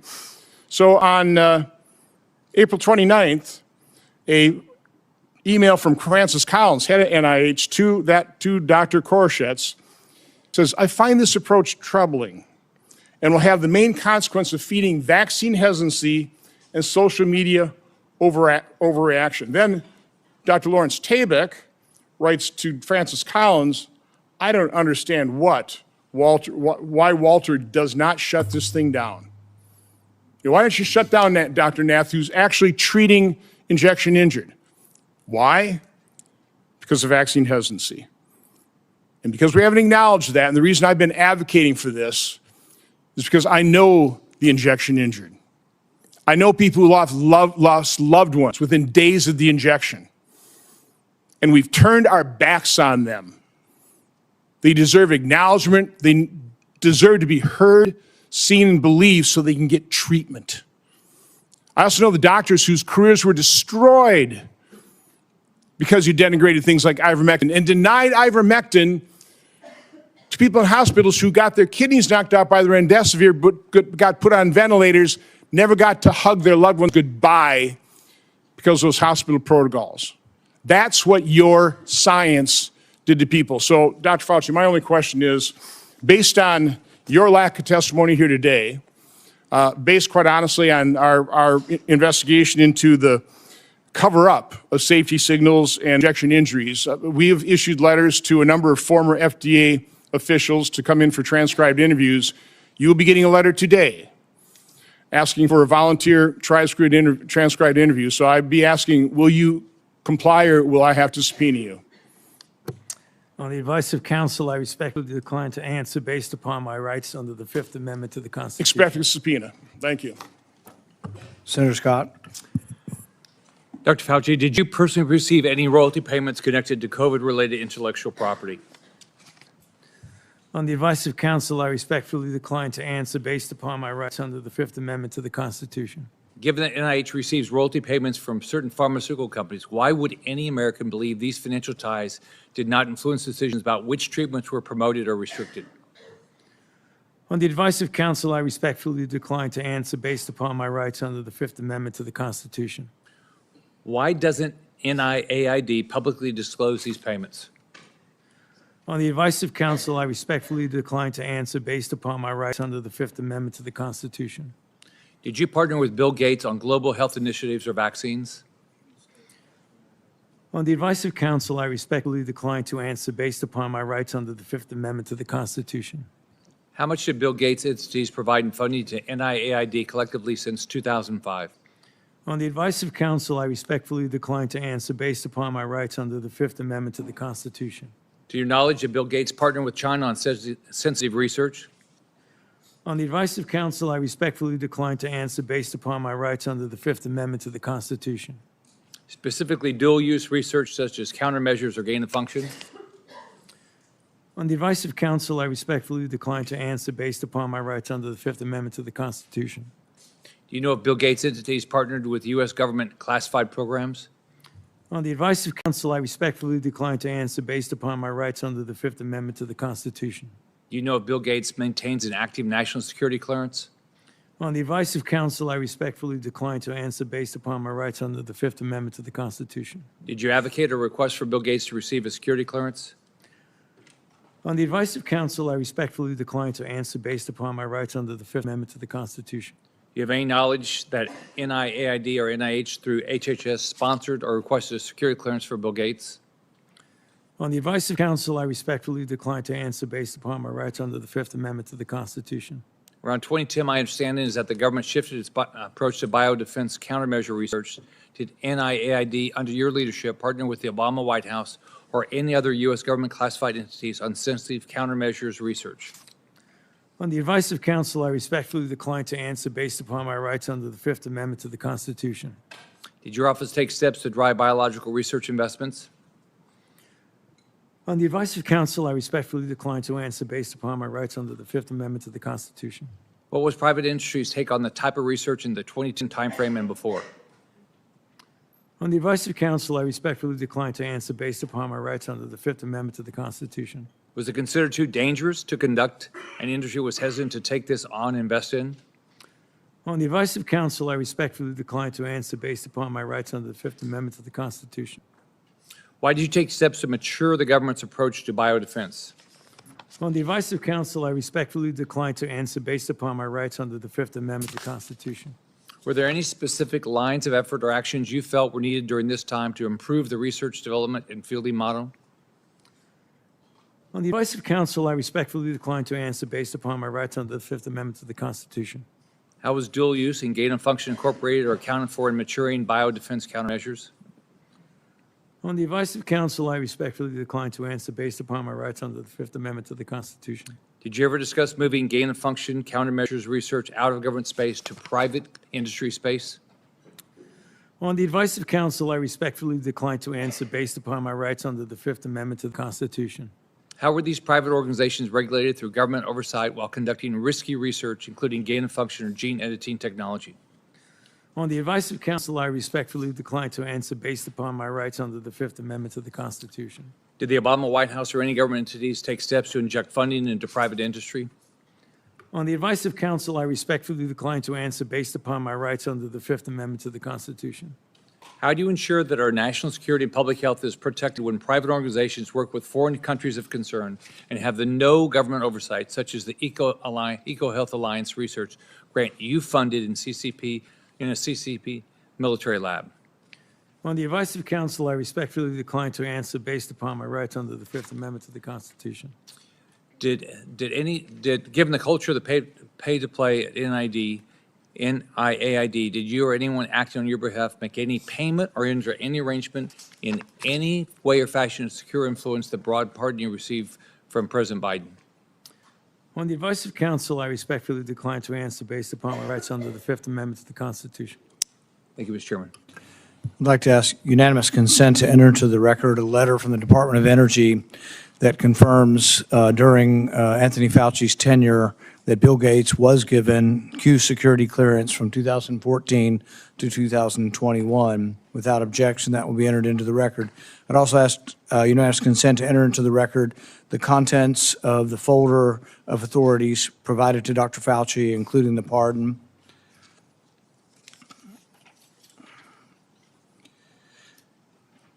Let's be clear today, what we've seen. I really did want to hear from Dr. Fauci. I wanted to hear perhaps an apology, perhaps some semblance of being sorry for what happened or that judgment errors were made. We didn't hear any of that. But he was subpoenaed here to testify, refused to answer any questions, even after being directed by the chair and being advised of the law requiring him to do so. He has cited a privilege that is unsupported because of his blanket pardon and because he waived the privilege by testifying at the start. I'm going to give you one more opportunity to comply with the law, limited to the period of your pardon. At any point between January 1st, 2014 and January 19th, 2025, did you destroy any federal record or tell anyone else to?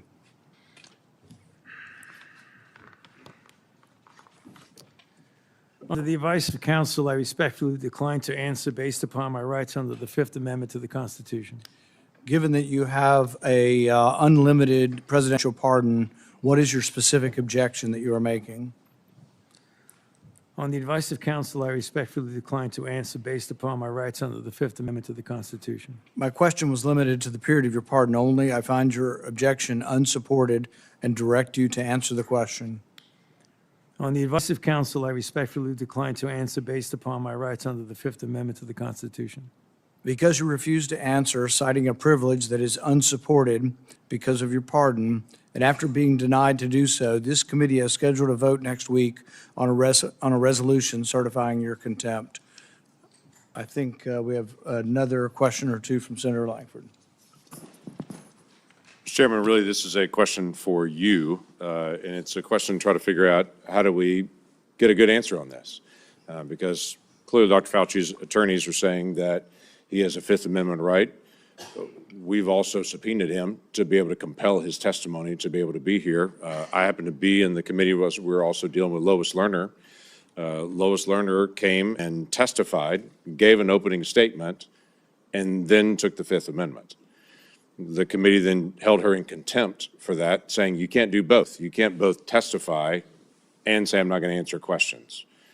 So the parliamentary question that I think we've got to be able to deal with is this consistent with Lois Lerner? what she also did when she came before Congress, gave an opening statement, testimony, so made a statement, and then refused to answer questions. Are we dealing with a same issue here where someone is you can't make a statement and say, I'm not going to make statements at the same time? I think it's a very good question. I think that's something all of us will examine over the next week. We're going to have a vote next week on contempt. I think there's another legal question that the courts may have to decide upon, and that is whether or not a presidential pardon that offers you complete immunity, that you can still claim that you need protection from immunity when you've been protected. Because Dr. Fauci isn't liable for anything as long as he tells the truth, even if he admits that he destroyed records on a routine basis. His assistant said she destroyed a ton of emails. I think it was a routine thing. I think he destroyed throughout his career there probably thousands of emails. Even if he did that, as long as he answered truthfully, yes, I did. I didn't think that was important. I made a mistake. You can't be prosecuted for it. Many of the things are outside the statute of limitations as well. All he had to do today, if he wanted to testify, was be honest. As long as he was honest, even about committing a crime, he would have no jeopardy. But I think the pardon has given him more immunity than most people would ever get. Like if you offer a witness immunity in exchange for testimony, he has blanket immunity. The president gave him blanket immunity for virtually anything he could have possibly done, while at NIH. So I think we all have to individually answer this question. We welcome you to be part of helping us figure out the question, but there will be a vote, at least right now, there will be planned to be a vote next week on contempt. Okay, thank you, Mr. Chairman. Today will be the capstone to Anthony Fauci's 40 years of abuse of power at NIH. In the end, must imagine Fauci believes he got away with it. But still, late at night, even the guilty must become anxious, rerunning the scenarios through his mind, wondering, latching on to lingering doubts, and worrying. Did his actions lead to the largest man-made plague in human history? Are the millions dead the result of his experiments or experiments that he approved that increased the pathogenicity of deadly viruses? History will judge, but the facts, as we now know them, paint a sordid tale of dishonesty, misjudgment, and ultimately the hubris, the likes of which the world has rarely seen. If everyone will remain seated for a few minutes, we're going to let Dr. Fauci exit. Thank you.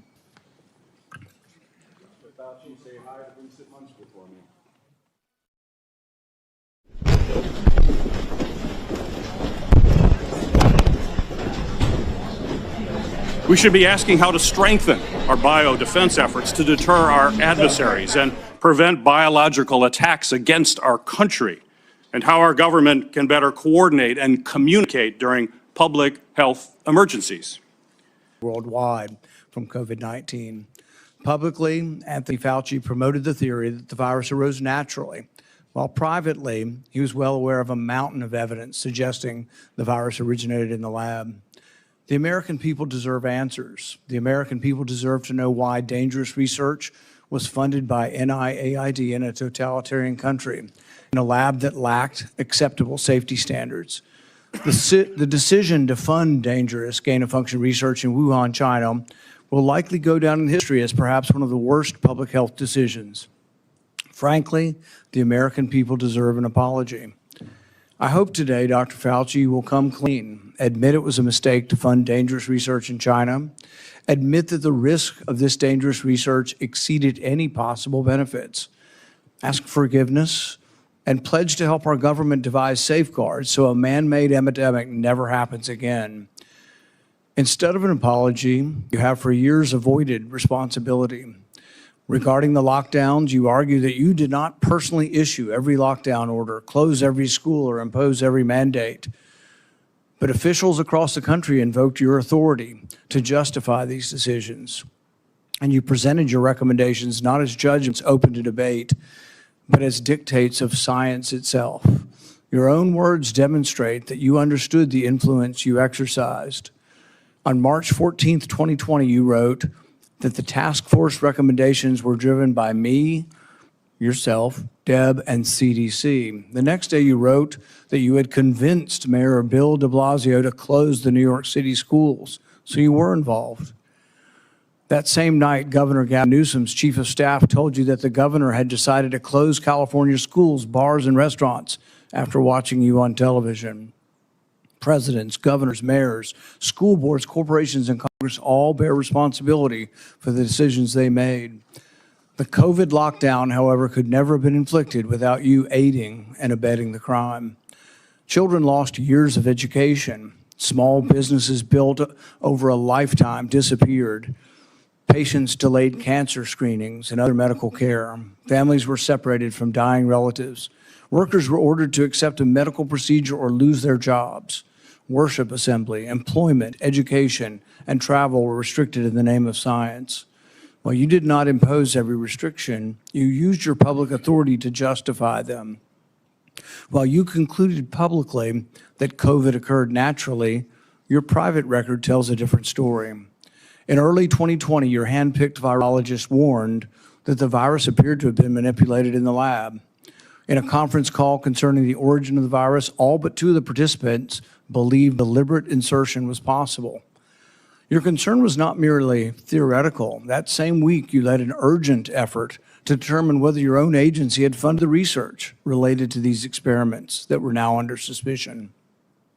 Hours later, your assistant reported that the Wuhan experiments had indeed been reviewed and approved by the NIH.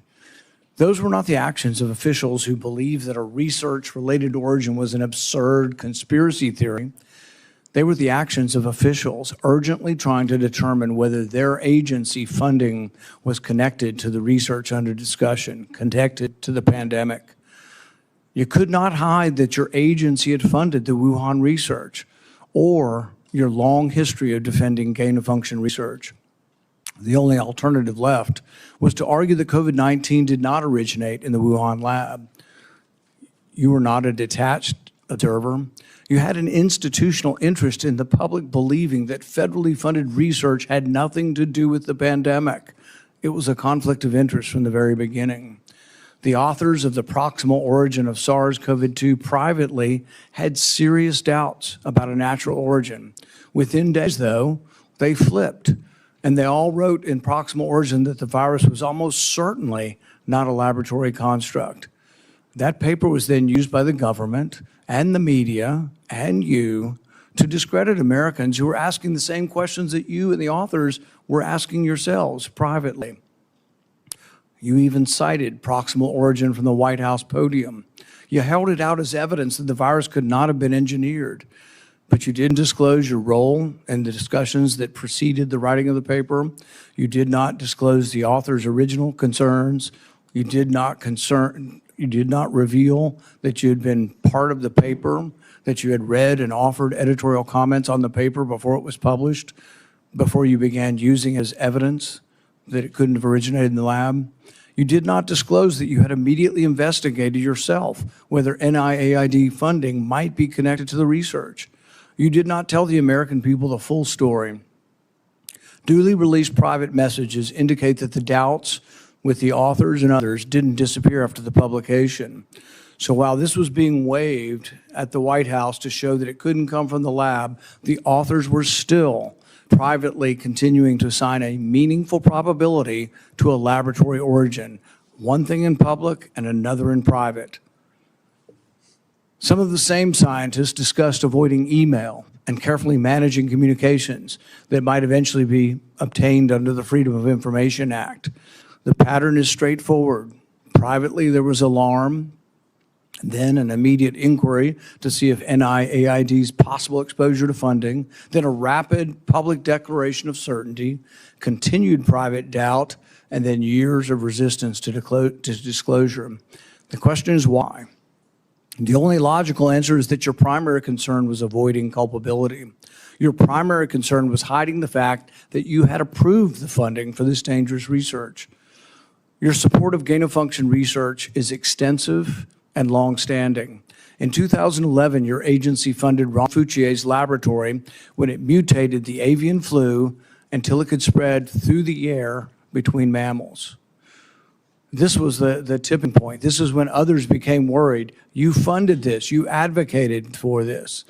The federal government's own biosecurity board, though, recommended withholding the details of these experiments because of the danger the research posed. People were concerned that publishing it was publishing a roadmap to creating bioweapons around the world. But you sided with the gain-of-function scientist Fauci and argued that the benefits of publishing the research far outweighed the risks.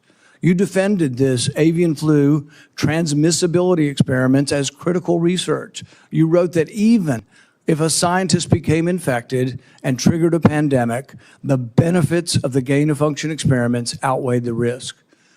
In 2014, your agency, NIAID, began funding the Wuhan bat coronavirus work. In 2015, Ralph Barrick and the Chinese scientist Shi Zhengli published NIAID-supported research combining a bat coronavirus spike protein with a SARS backbone. The resulting virus could infect human airway cells. It's a novel virus that now can infect human cells. It gained transmissibility, it gained function. In 2018, the same group of scientists, EcoHealth, Barrick, Shi, and their collaborators submitted the diffuse proposal, which involved the insertion of a furin cleavage site into the coronavirus. DARPA rejected it as too dangerous. When COVID was sequenced, though, early on in January of 2020, within days, scientists discovered that, lo and behold, it had a novel furin cleavage site, just as had been proposed in the diffuse project. This was either an extraordinary coincidence or a smoking gun, evidence that the Chinese had created COVID-19. It made the laboratory origin question more legitimate, and it made your categorical public denials indefensible. On May 11th, 2021, you told the Senate, the NIH has never, ever, and does not now fund gain-of-function research in Wuhan, in the Wuhan Institute of Virology. When I gave you the opportunity to correct the record, to reconsider the statement, you responded that you had never before lied to Congress. We were then told that only the government's narrowest regulation of definite counted here, that you could define gain of function in one way in which this wasn't gain of function, in which all of the common sense of the world would be thrown out, all of the idea that the mice were dying and the virus was more transmissible didn't matter because you had a technical definition that allowed you to fund it. But the real question is, was it dangerous? Was it a wise decision to fund this? And you haven't deviated from that. You've never admitted that it could have been a mistake funding this research in China. The American people weren't asking for a semantics debate over what is gain of function. They were asking, does common sense say this research was dangerous in Wuhan? They wanted to know whether their money-funded experiments in Wuhan that made bat coronaviruses better able to infect humans. The answer is yes. They wanted to know whether NIAID adequately supervised their work. The answer is no. When you defended this research, you described its benefits in the broadest terms. But when Congress demanded accountability, you hid behind the narrowest possible definition. You can't have it both ways. Your conduct concerning federal records raises further questions. It is a crime to destroy federal records. Yet our investigation reveals your assistant diligently reported that she deleted tons of emails. In 2024, you testified that you did not delete federal records. Who's telling the truth, you or your assistant? The committee has obtained repeated instructions from you telling federal officials to delete communications.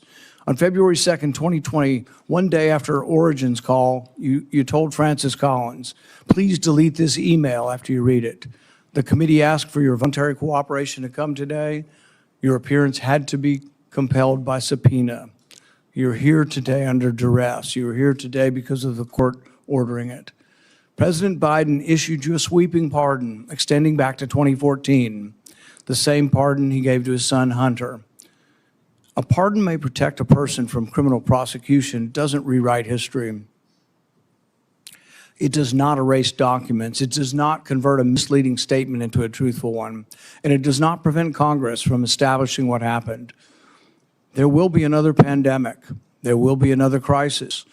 And there will again be officials who insist that uncertainty must be hidden for the public's own good.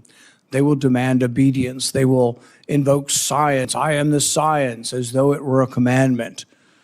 They will argue that government officials cannot be questioned because questioning them would undermine public trust. They have it backwards. It is secrecy that destroys trust. It is arrogance that destroys trust. It is censorship that destroys trust. And it is the refusal to admit error that destroys trust. That loss of trust may be your most damaging legacy. Trust can't be ordered, it has to be earned. No scientist is above scrutiny, no government official is beyond accountability, and no public servant has the right to treat the suffering of millions of Americans as a footnote to his preferred version of history. I now recognize Senator Peters for his opening remarks. Thank you, Mr. Chairman.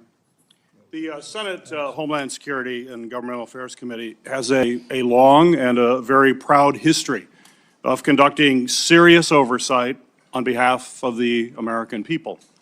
When this committee has been at its best, Democrats and Republicans have worked together to investigate complicated issues, to follow the facts